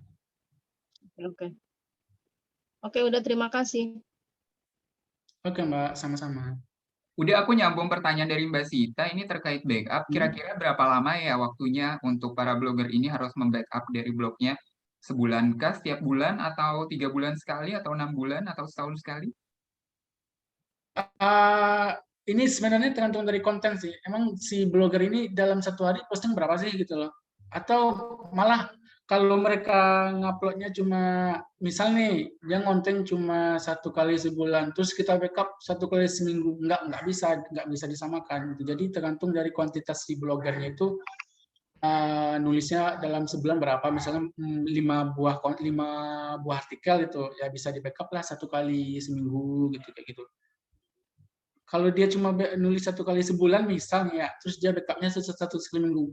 Minggu pertama sama minggu kedua tuh hasil backupnya sama pasti. Ngapain capek-capek kita backup hasil yang sama itu. Jadi Ya, backup itu tergantung kuantitas si blogernya berapa, ibaratnya postingnya berapa, ibaratnya dia posting dalam 1 bulan itu berapa sih gitu, kayak gitu. Oke, berarti dari keaktifan untuk apa namanya update kontennya ya. Dan ini ada tambahan juga dari Mbak Ning, dia pernah ekspor untuk backup ini, tapi gambarnya itu rusak semua. Itu biasanya kenapa ya, udah ya? Oh gini, kalau untuk gambar, saya saran sih jangan di all content ya. Kalau saya saran sih coba di 2 backup nih. Pertama di post dulu, post habis itu download, habis itu media, dipisah berarti. Habis itu di download gitu. Baru muncul gambarnya. Kalau kita di all content, itu biasanya memang rata-rata ya gini. Kalau nggak ada konten itu biasanya gini. Misalnya kita punya blog A, terus kita backup. Habis itu kita mau pindahkan semua posting itu di blog B. Kalau blog A ini masih on, maksudnya masih online gitu loh, maksudnya belum dihapus gitu ya, itu bisa kok. Harusnya bisa ketika kita upload hasil ekspornya itu kita impor di blog B, harusnya ada gitu. Maksudnya gambar terus bisa. Tapi kalau blog A ini udah kita hapus gitu ya, terus kita impor ke blog B, nggak bakalan bisa muncul gambarnya karena codingannya itu dia membaca source dari website kita yang A gitu. Seperti itu, Mbak. Oke, terima kasih udah atas jawabannya. Bingung nggak kira-kira atau Kayaknya sih udah masuk ya. Itu sih udah apa namanya, blognya udah sempat dihapus kata Mbak Ning di kolom chat. Jadi memang untuk terkait backup blog ini juga aku ingin menghimbau buat teman-teman blogger juga yang sering ikutan lomba, itu mungkin kalau ketika nanti gitu kan kita nggak tahu ya hasil akhirnya seperti apa.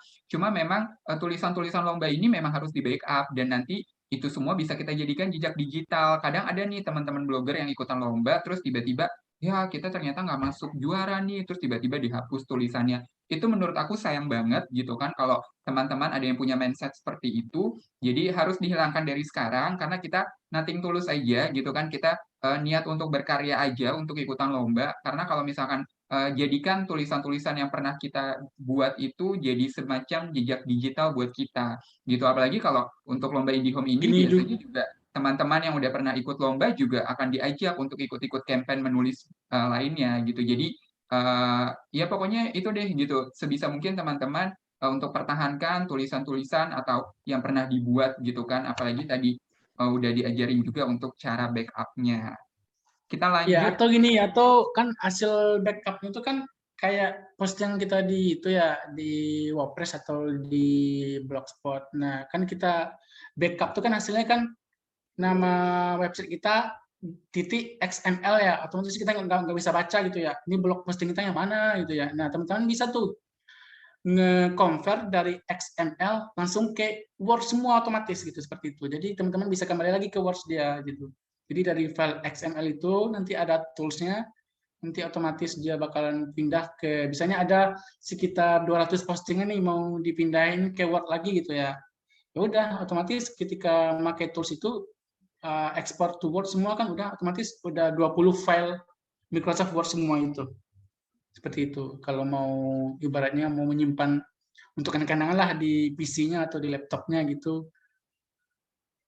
Siap-siap. Karena kan kalau yang berbasis WordPress ya, kalau kita nggak perpanjang, otomatis konten-konten kita itu bakalan hilang gitu loh. Hostingnya dihapus, otomatis website kita juga, semua konten kita yang ada di website tersebut, di dalam hosting itu bakalan terhapus gitu, seperti itu.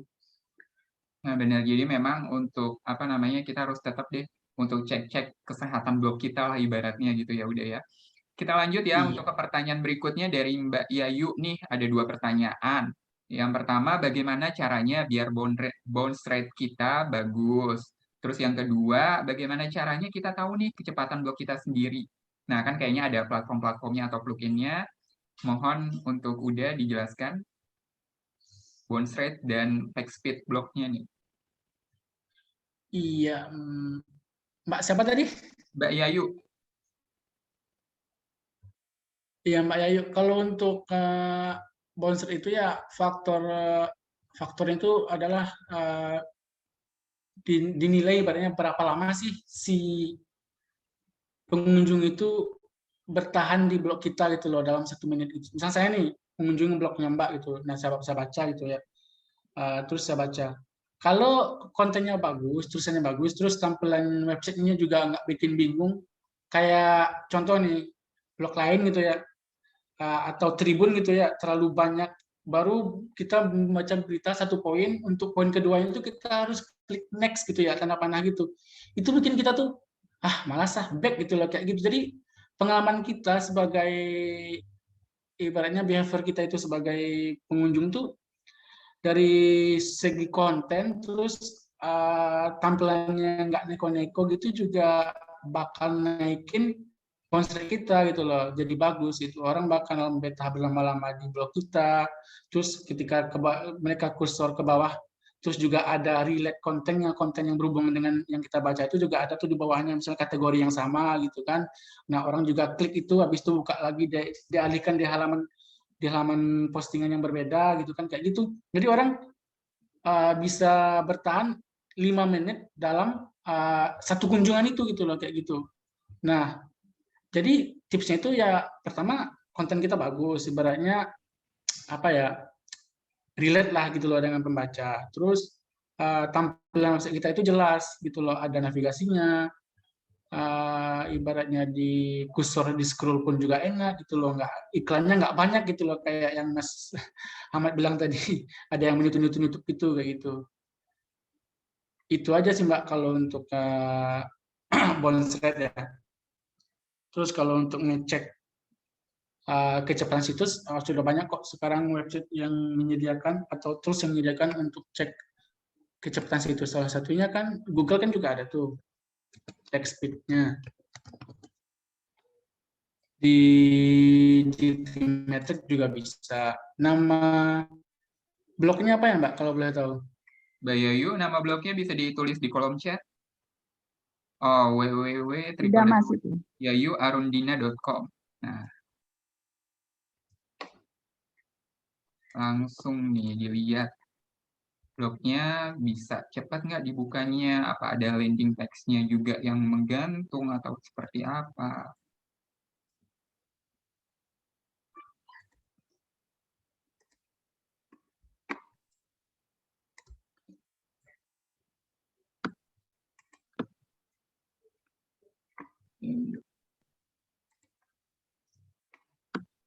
Terus dari sini juga bakalan ketahuan bagian mana sih yang kalau mau cepat gitu, ada sarannya dari situs ini gitu, maksudnya seperti itu Mbak. Itu bakal ketahuan mana yang mau kita optimasi, mana yang mau diperbaiki, biasanya bakal muncul di sini. Oh, nanti mereka merekomendasikan ya apa aja hal-halnya yang harus Iya benar. diperbaiki. Apakah gambarnya terlalu gede gitu ke kapasitasnya itu? Ini bagus nih, udah. Wih, GT Matrix-nya. Berarti oke nih ya Mas ya? Oke, nggak ada isu sih. Ini isunya cuma medium, nggak ada yang vertikal, low. Biasanya kalau ada D nih, D misalnya grade-nya ya, biasanya sini banyak nih merah-merah nih, kayak gambar perlu dioptimasi dulu gitu, kayak gitu, atau HTTPS-nya bermasalah atau apa gitu, kayak gitu. Kecepatan rata-ratanya 1, nggak sampai 2 detik deh kebuka situsnya. Berarti cepat, berarti kencang. Tapi itu untuk ukuran satu artikel atau untuk buka blognya aja tuh Mas? Halaman home. Oh, halaman untuk home-nya aja ya? Iya.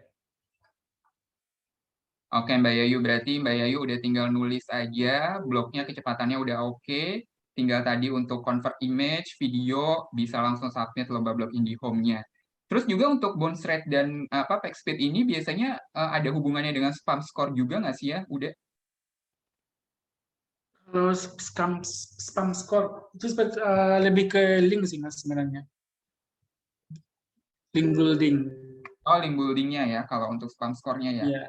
Jadi apa namanya penyematan untuk backlink-nya. Benar, ada yang nyemat di kolom komentarnya blog teman tapi nggak sesuai dengan isi komennya gitu loh, kayak gitu. Asal nyepam aja gitu postingannya. Ninggalin link di kolom komentarnya blog orang lain. Oh, oke, berarti juga nantinya apa namanya teman-teman juga harus juga cek juga gitu kan kalau ada untuk komentar-komentar di tulisan lomba blog indie home-nya gitu kan, apakah memang komentarnya itu sesuai nggak sih, relate nggak sih dengan isi tulisan yang teman-teman sudah buat. Oke, kita lanjut ke pertanyaan selanjutnya dari Terima kasih Mas Endo. Iya, terima kasih juga Mbak Yayu. Sama Mbak. Kita lanjut ke Mbak Hamim. Ini pertanyaannya, berapa persen besar pengaruh template ini terkait penilaian juri di lomba blog? Oke, mungkin ini sedikit aku juga kasih gambaran untuk Mbak Hamim. Sebenarnya yaitu kayak aku ceritain di awal tadi. Jadi memang mungkin akan ada penilaiannya sebenarnya masih digodok sama Dewan Juri gitu kan. Nanti kriterianya apa saja mungkin nanti akan juga kita umumkan di grup, atau mungkin besok juga bisa dibahas di Internet Talks 4 bersama salah satu Dewan Juri dari lomba tahun lalu. Jadi memang untuk biasanya sih akan ada porsi sekitar 20% ataupun 25% ya untuk penilaian dari template dan maupun jadi optimization-nya juga apa namanya dari yaitu tadi bisa dibuka nggak nih blognya gitu kan dari berbagai device gitu. Hal-hal seperti itu sih yang biasanya dijadikan Dewan Juri patokan gitu kan. Jadi tinggal bagaimana yaitu tadi dicek aja dulu kesehatan blognya tuh dipersiapkan sedini mungkin. Apalagi kan tadi Mas Endo udah berbagi tipsnya. Atau mungkin udah Endo punya pengalaman juga waktu apa namanya ikut lomba blog atau terkait jadi juri lomba blog. Kira-kira penilaiannya seperti apa? Kalau pernah sih sahabat hosting, pernah ngadain lomba blog juga. Terus gimana tuh waktu pesertanya kira-kira ada nggak sih dilihat untuk template-nya juga atau kayak gimana sih gitu untuk pemenangnya? Iya, kita juga lihat. Ibaratnya gini Mas. Intinya kalau template itu masuk ke apa ibaratnya masih masuk ke kategori desain ya, maksudnya desain dari halamannya itu mulai dari gambar yang digunakan gitu. Dalam ibaratnya dalam komponen-komponen yang dia gunakan di dalam menulis postingan yang diperlombakan itu. Jadi kayak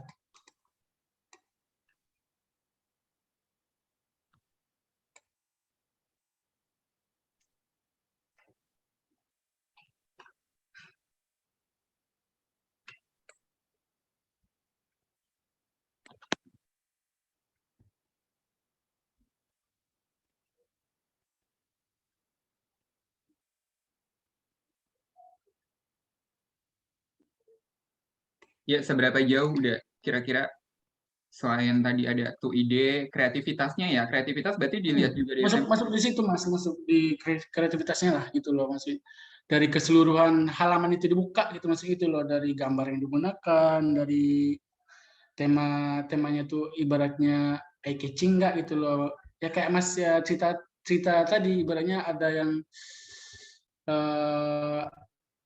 kolom ads atau iklan yang mengganggu itu kan juga pengaruh dari ibaratnya dari tata letak desainnya gitu loh, tata letak desain template-nya gitu, seperti itu Mas. Oke, berarti sudah terjawab ya untuk pertanyaan dari Mbak Hamim. Kita lanjut ke pertanyaan selanjutnya dari Mbak Novi Ardiani. Apa nih kerugiannya hosting di Google sebagai blogger yang pakai platform Blogspot atau Blogger, walau sudah pakai domain.com, tapi masih banyak yang pilih hosting gratis di Google. Ini kira-kira apa nih kerugiannya kalau kita hanya hostingnya di Google atau belum pilih hosting dengan penyedia layanan hosting? Sebenarnya kembali lagi ke apa ya? Kayaknya dua komunitas ini kayaknya ibaratnya gini deh, kalau untuk masalah blogger atau wapres itu kadang dari yang saya lihat sih dari kenyamanan aja sih. Kalau kita nyaman di blogger ya blogger, kalau kita nyaman di wapres ya wapres. Cuman kalau kita yang mau lebih advance gitu masih gitu loh, kita nggak mau tetap di situ-situ aja, karena kalau yang saya lihat kalau kekurangan dari blogger itu ya blogspot itu susah untuk ibaratnya mengeksplor gitu, maksudnya lebih jauh. Kalau mau nambah ini kita harus ibaratnya bisa dibilang basicnya kita paham kode lah gitu loh, kode HTML apalah gitu, script apa gitu loh. Kalau untuk Blogspot ya gitu. Nah, kalau sementara di WordPress kita nggak perlu kayak gitu. Kita cukup cari plugin, misalnya kalau mau masang sosmed nih gitu. Ya udah kita cari aja pluginnya, plugin sosmed itu. Nanti tinggal pilih mau tampilnya kayak mana gitu loh, mau yang melayang, mau yang di sidebar, mau yang floating di bawah gitu loh. Jadi tinggal pilih gitu seperti itu, Mbak. Kalau untuk itu salah satu kelebihan dari WordPress ya, dan kekurangannya dari Blogspot. Terus kalau untuk SEO nih, nah di Blogspot kita SEO-nya cuma main di permalink gitu ya. Terus kalau untuk di postingnya ya di permalink, terus di tag, terus sama postingan gitu ya, isi konten artikel. Nggak ada ibaratnya tools yang ngeboost kecuali kita link building kemana-mana gitu ya, ke blognya teman apa gitu. Nah sementara kalau untuk di WordPress itu kita bisa pakai plugin lagi gitu loh. Kita bisa plugin untuk ngeboost postingan kita gitu, kayak Yoast gitu, kayak Jetpack gitu, kayak gitu. Salah satu ibaratnya apa ya, keunggulan WP lah ibaratnya daripada blogspot.com. Terus kalau bisa dibilang, kalau saya ibaratkan ibaratnya sebuah rumah, kalau Mbak masih di Blogspot ya itu kan ibaratnya hostingnya punya si Google ya, otomatis Mbak bangun blog di situ, otomatis lahan semua itu, tanah yang Mbak duduki itu untuk bikin blog itu otomatis punyanya Google gitu loh, punyanya Google, walaupun nggak bayar sewanya gitu loh, otomatis gratis gitu ya. Nah sementara kalau di WordPress ini ibaratnya Mbak udah punya sebuah rumah, terus tanahnya juga gitu loh punya Mbak, hostingnya juga punya Mbak gitu loh, full sepenuhnya, full control gitu loh Mbak, mau ngapain di dalam rumah itu bebas gitu loh, mau nambah plugin, mau masang apa gitu loh, bebas. Itulah bedanya ya ibaratnya, beda dari WordPress sama blogspot.com. Itu Mbak kira-kira.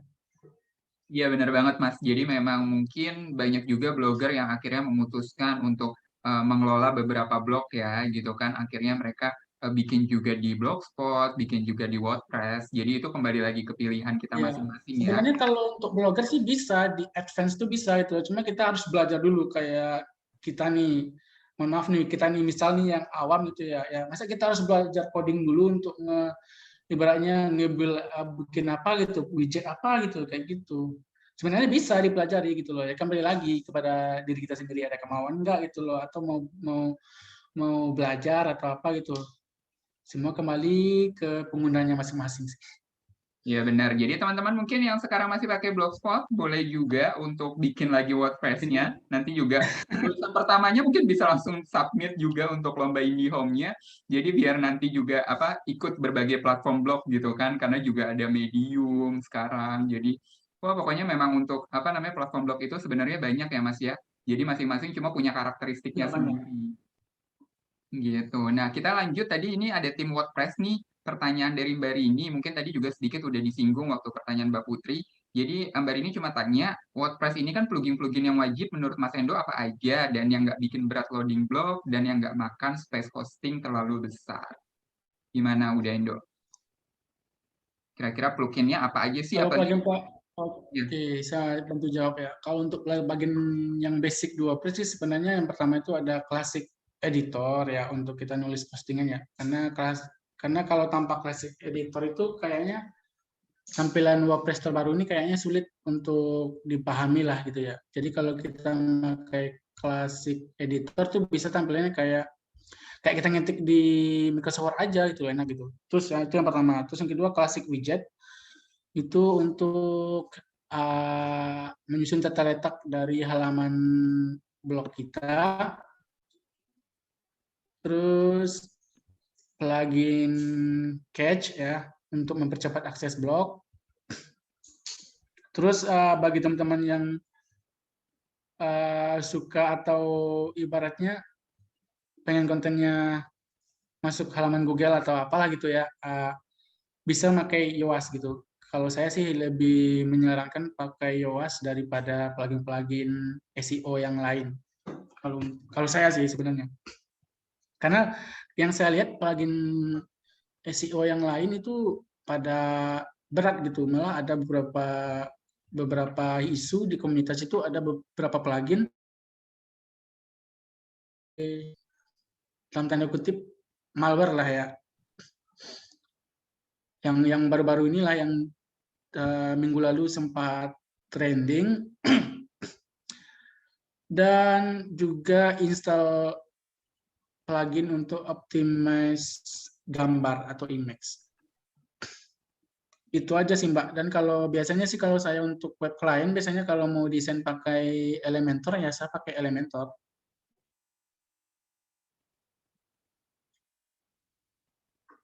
Oke, udah dicatat ya untuk Sama-sama Mbak Rini. ya Mbak Rini, udah dicatat ya plugin-pluginnya, jadi bisa langsung mungkin dipasang dulu dari sekarang, dicoba-coba, baru nanti setelah itu mulai ngedraft untuk lomba blognya. Kita lanjut untuk ke pertanyaan berikutnya dari Mbak Husnul Khotimah. Ini ada 2 pertanyaan nih. Selamat malam Uda Indo, salam kenal.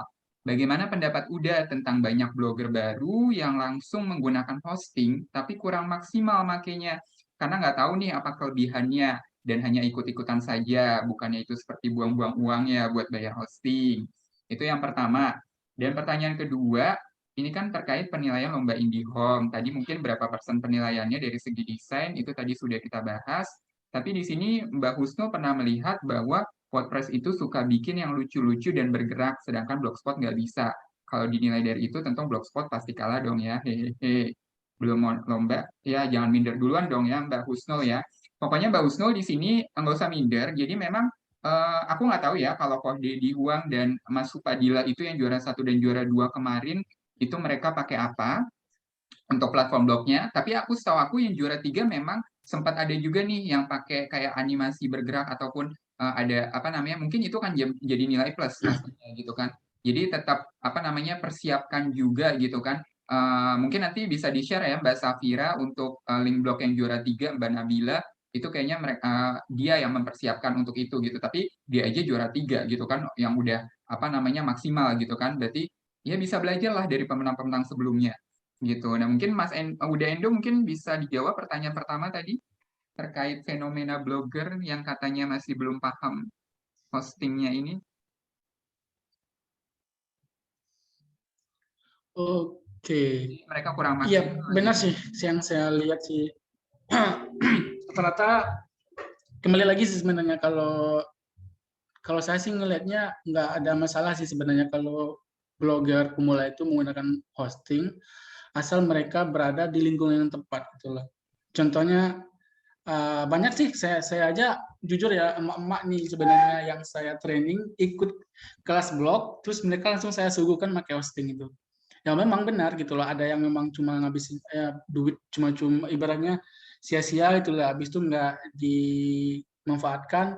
Nah sebagian juga ada yang memanfaatkan ibaratnya blog habis trainingnya itu ya gitu. Karena kembali lagi ke itu si blogger itu ibaratnya jadi blogger ikut-ikutan atau memang serius gitu maksudnya gitu seperti itu Mbak. Nah beberapa yang memang serius ya alhamdulillah sekarang malah mereka udah ngasilin gitu loh. Jadi biaya untuk bayar hostingnya itu bukan keluar dari dana pribadinya gitu loh, tapi dari iklan yang masuk ke blognya mereka, dari review yang blog masuk ke mereka gitu kayak gitu. Mereka curhatkan. Ini salah satu contoh ya yang pemulanya langsung pakai hosting ya WordPress ya, bukan Blogspot.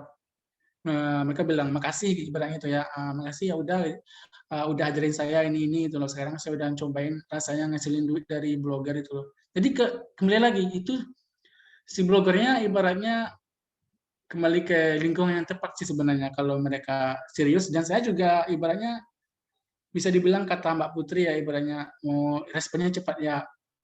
Insya Allah kalau saya ada ibaratnya teman-teman atau yang nanya-nanya tentang dunia blog atau website gitu ya, ya kalau saya luang ya saya akan balas gitu loh, saya akan tanggapin mereka mau nanya apa itu. Jadi yang ikut training saya waktu itu ya bersyukur banget udah ada sekitar 5 lah yang udah bisa berpenghasilan dari blognya gitu.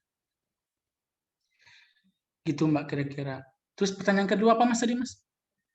Iya, pertanyaan kedua mungkin tadi terkait untuk lombanya ya, apa namanya? Kira-kira kalau untuk yang bikin di WordPress ataupun Oh Blogspot iya, bisa dibocorin nggak untuk yang bikin? benar. Itu tergantung dari penilaian juri sih sebenarnya. Kalau kadang kan ada yang memang lomba blog itu yang ibaratnya menjadi nilai tambahan bagi kayak gini nih, kayak kayak ada yang di Sahabat Hosting ini, ada yang nilainya ada yang kreativitas kita gitu loh, mau yang bagaimana gitu. Kadang mereka pun juga pengguna WordPress, memang mereka udah mahir cara pasang animasinya, nggak semua gitu loh. Jadi semua tergantung pada kreativitas masing-masing gitu loh.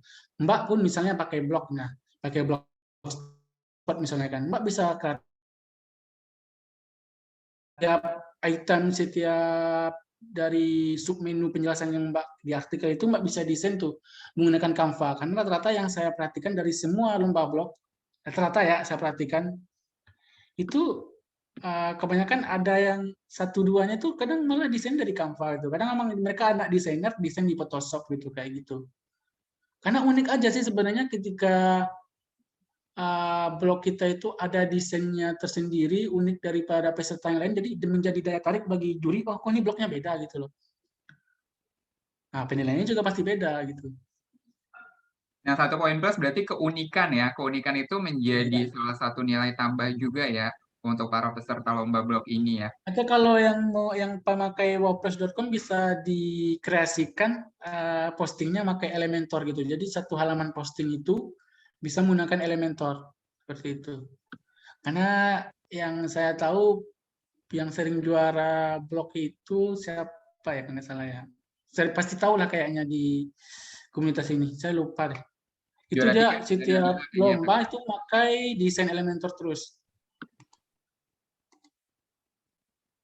Iya, pokoknya nanti katanya Mbak Husnul ini kalau menang lomba blog IndiHome, dia bakalan katanya langsung pasang hosting, Mas. Dicatat tuh, Mas. Dia udah nazar nih, punya nazar nih ya. Pokoknya kalau ini, dia nanti bakal langsung pasang hosting, terus bisa ini. Ini juga tadi di kolom chat, untuk Ko Dedi juga tadi bilang bahwa, iya nih suka jiper, tapi Ya, akhirnya Ko Dedi Pak juga. Subadillah benar. Saya lupa Oh, lagi nama. coba cek nih. Oke, ini Mas Supadilah ya. Oh, Mas Supadilah juga dia udah pakai hosting dari Mas Endo atau gimana? Dari saya ada sih. Oh, oke, oke. Dan dia Nah, juga, dia sering menang itu lomba blog karena ya, dia akhir-akhir ini nama Mas kepoin Supadilah. ya, saya kepoin. Rata-rata dia pakai desainnya Elementor, jadi unik aja gitu loh, seperti itu.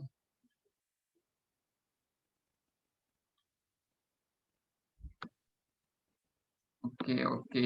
Jadi 5.000 artikel, gimana itu? ya pokoknya masih banyak. Ini kita lanjut ke pertanyaan berikutnya ya Mas ya, karena kita waktunya tinggal 9 menit lagi nih, gitu kan. Jadi ini pertanyaan kita lanjut ke dari Mbak Syarifani. Untuk template yang responsif, apakah harus support AMP kah?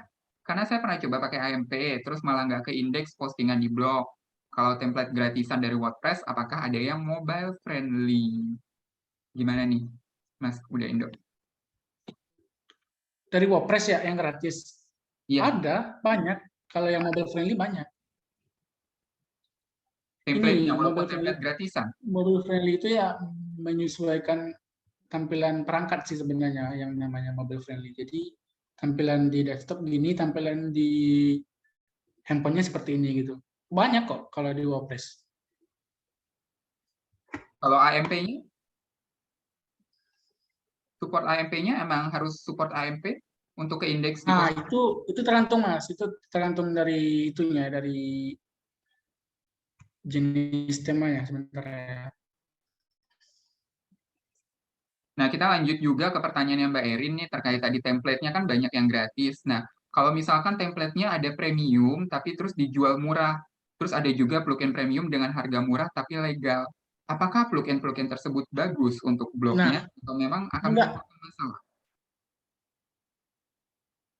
kita tahu legalnya di mana kalau senja murah. Gini, ada sih sebenarnya gini loh, ada tiga jenis lah ya kalau mau template gitu ya. Misalnya ada yang di luar gratis ya, ada yang premium, yang benar-benaran premium, terus ada yang premium, tapi mereka beli ke developer, terus mereka jual ulang dan kelemahannya tuh ketika template ini update, misalnya kan beberapa template kayak gini ya, misalnya kita beli nih template nih tanggal 1 Juni nih misalnya, 1 Juli ya, habis itu tanggal 1 Agustus besok kan si developer template aslinya nih mereka update gitu tampilannya gitu, template entah widgetnya dipindah-pindah gitu loh. Nah, kalau kita premium, nah kita juga bisa tuh terapkan update yang kayak gitu di WordPress kita, karena mereka tuh udah sinkron. Jadi ketika si developer websitenya, developer template-nya ini ngubah desainnya, blog kita juga berubah gitu loh. Kalau kita mau tinggal diklik aja sinkronkan gitu loh dari dashboard WordPress kita itu loh, kayak gitu. Nah, berbeda dengan template premium, terus harganya murah, itu oke, dibilang asli oke. Cuman kita nggak dapat itunya, nggak dapat update-annya itu loh. Jadi ketika update pun ke depan 2023 mereka ada tampilan, kita nggak bisa dapat update-annya itu loh. Kita tetap dapat update-an kapan kita beli itu, misalnya Juni. Ya otomatis kita dapat update-an Juni doang gitu loh. Jadi ke depan kita nggak bakalan update. Itu yang premium tapi harga murah gitu loh. Namanya itu lisensi GPL gitu kayak gitu. Nah, yang terakhir itu premium gratis. Nah, itu udah dipastikan temanya 0 gitu.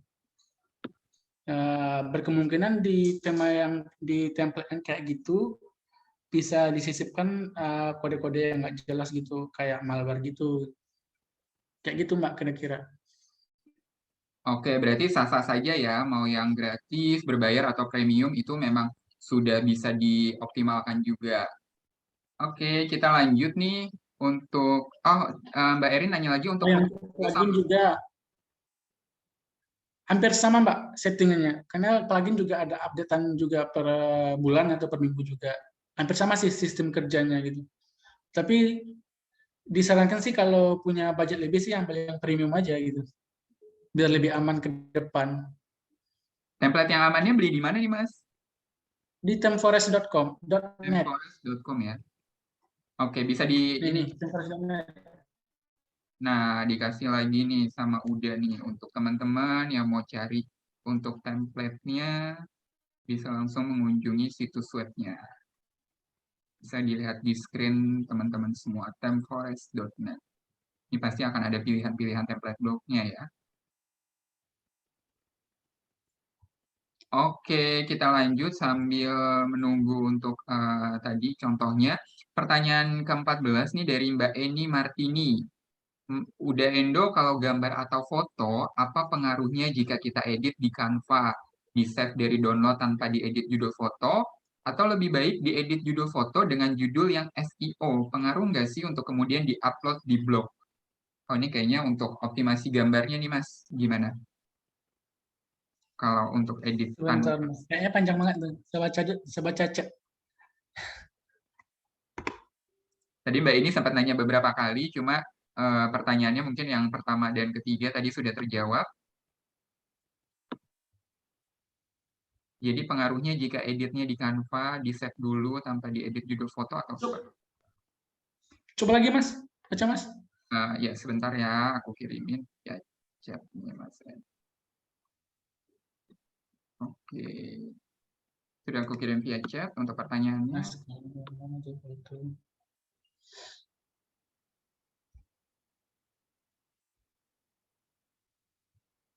Cara sorternya bisa kok. Sebentar. Ada. Pilih. Harusnya ada sih. Atau tinggal diklik aja. User friendly.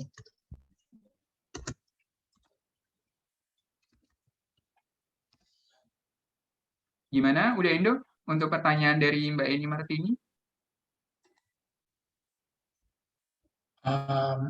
Sebentar, Mas. Gambar, foto, pengaruh.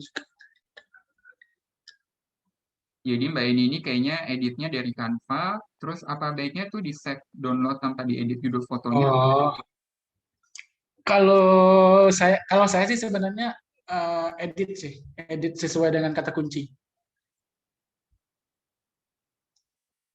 karena bakalan berpengaruh banget nanti kalau untuk SEO teknikalnya gitu. Misalnya kayak wisata populer di Jogja, otomatis nanti gambar yang akan kita simpan itu sebelum diupload itu harus ganti namanya sesuai judul gitu atau kata kunci. Bisa judul, bisa juga kata kunci. Misalnya wisata populer di Jogja gitu, wisata strip populer strip Jogja gitu, kayak gitu, Mbak. Oke, terima kasih inputnya Mas Endo. Jadi ternyata di rename dulu ya untuk Iya, dengan Rina. judul keywordnya. Oke, kita lanjut untuk pertanyaan dari Mbak Dia. Itu jika template-nya tidak SEO, bagaimana ya Mas memperbaikinya? Template blognya ini tidak SEO. Ini ukurannya mungkin seperti apa nih? Dari mana tidak tahu SEO-nya ya? Atau enggak, rata-rata gini loh, rata-rata itu template itu bisa dibilang SEO, bisa enggak gitu ya, karena gimana ya cara jelasinnya ya? Lebih ke user friendly ya sebenarnya Mas ya kalau untuk template. Bukan gini, karena sistem dari membuat template itu kan kita kan udah ibaratnya pakai, kalau gimana ya, kalau di Blogger kan pasti teman-teman ketemu sama kurung siku head gitu ya, tutup siku Nggak ada tema headernya. itu kan udah ada itunya, ibaratnya udah ada struktur codingnya, terus di bawahnya itu kan ada meta-meta gitu. Nah, sebenarnya untuk blogspot itu kalau untuk SEO tuh basicnya udah ada sih sebenarnya, dari meta description itu loh, dari teman-teman bikin blog itu untuk gimana ya cara jelasinnya, boleh deh.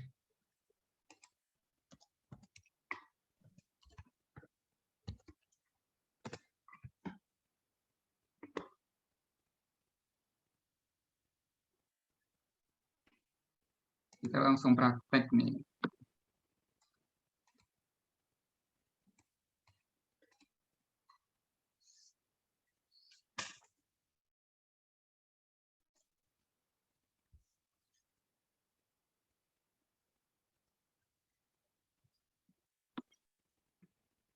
Nggak ada metanya berarti, sebentar.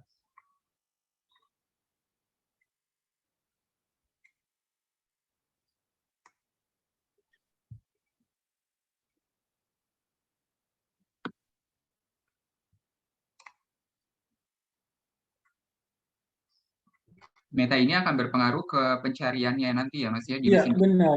Nanti ada template yang ada metanya itu biasanya itu udah disetting khusus untuk SEO gitu loh. Oh, oke. Berarti kita harus pintar-pintar juga ya untuk kalau untuk para pengguna tim Blogspot harus pintar-pintar juga memilih template blognya ya biar lebih ramah Iya, SEO nih. benar Mas. Oke, oke, oke. Oke, sambil tadi lanjut untuk Blogspot, ini juga pertanyaan terakhir dari Mbak Zenet. Mas mau nanya soal minimal kemampuan blogger mengenai coding UX gitu kan? Apakah memang harus menguasai atau apa? Gitu kan? Apalagi tuh udah ada untuk kayak semacam ini kan?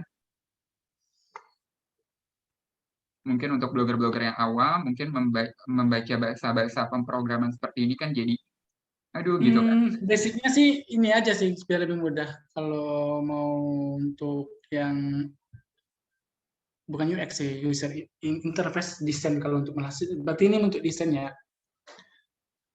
Ya kalau mbaknya pakai Blogger ya? Apa WordPress? Iya, sepertinya blogger ya Mbak Janet ya.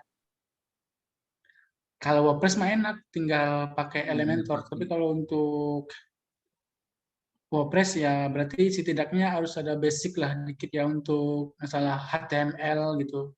Atau CSS gitu, cara ganti warna, cara ganti gambar gitu, kayak gitu. Mungkin gini, kayaknya menurut saya sih mudah kok kalau memang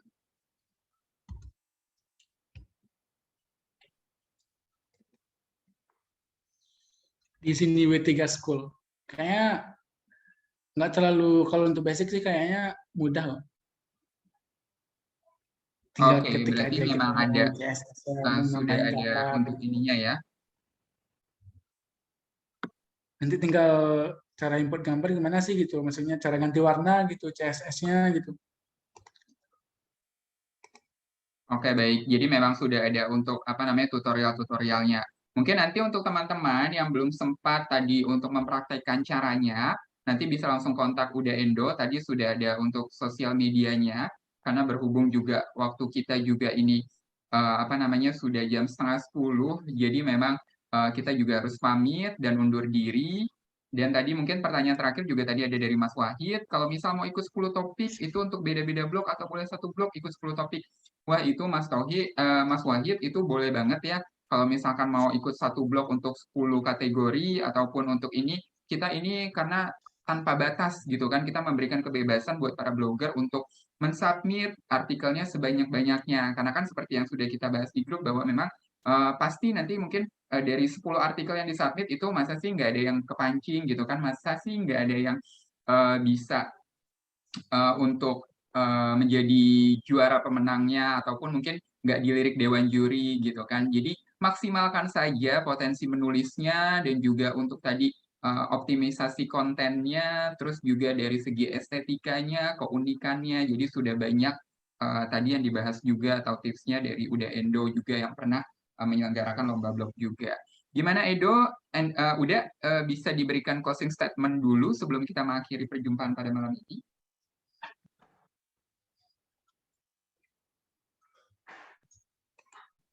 Oke, Mas. Ya, closing statement-nya silakan.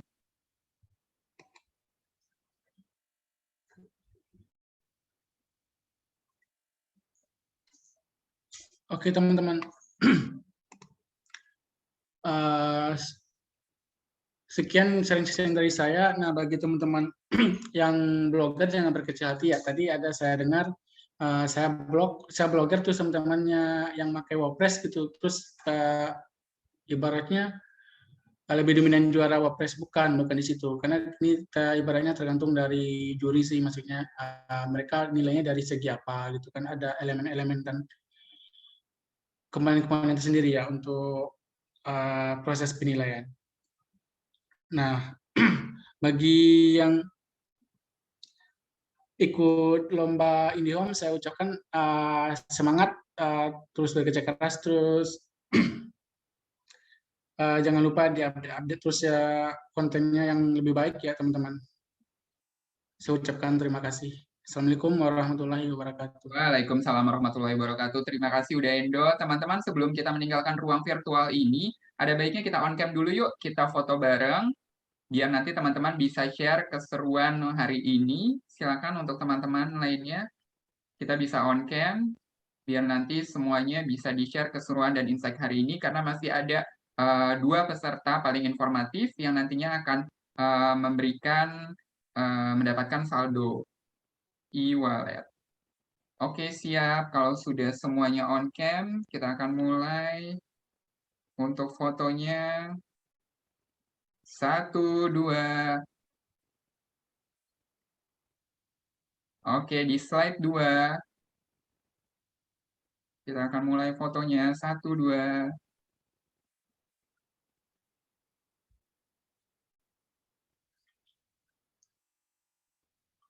Ya, sekali lagi. Oke. Terima kasih semuanya teman-teman. Mohon maaf apabila ada kekurangan. Oke, terima kasih atas kesempatannya juga dan untuk Uda telah meluangkan waktunya untuk hari ini di Internet Talks 3. Dan juga untuk teman-teman, jangan lupa untuk submit lomba blog IndiHome-nya. Boleh ikut sebanyak-banyaknya di kategori manapun. Dan sampai bertemu lagi di Internet Talks 4. Wassalamualaikum warahmatullahi wabarakatuh. Waalaikumsalam warahmatullahi Terima kasih. Waalaikumsalam. Makasih Mas Endo, makasih tim IndiHome. Sama-sama.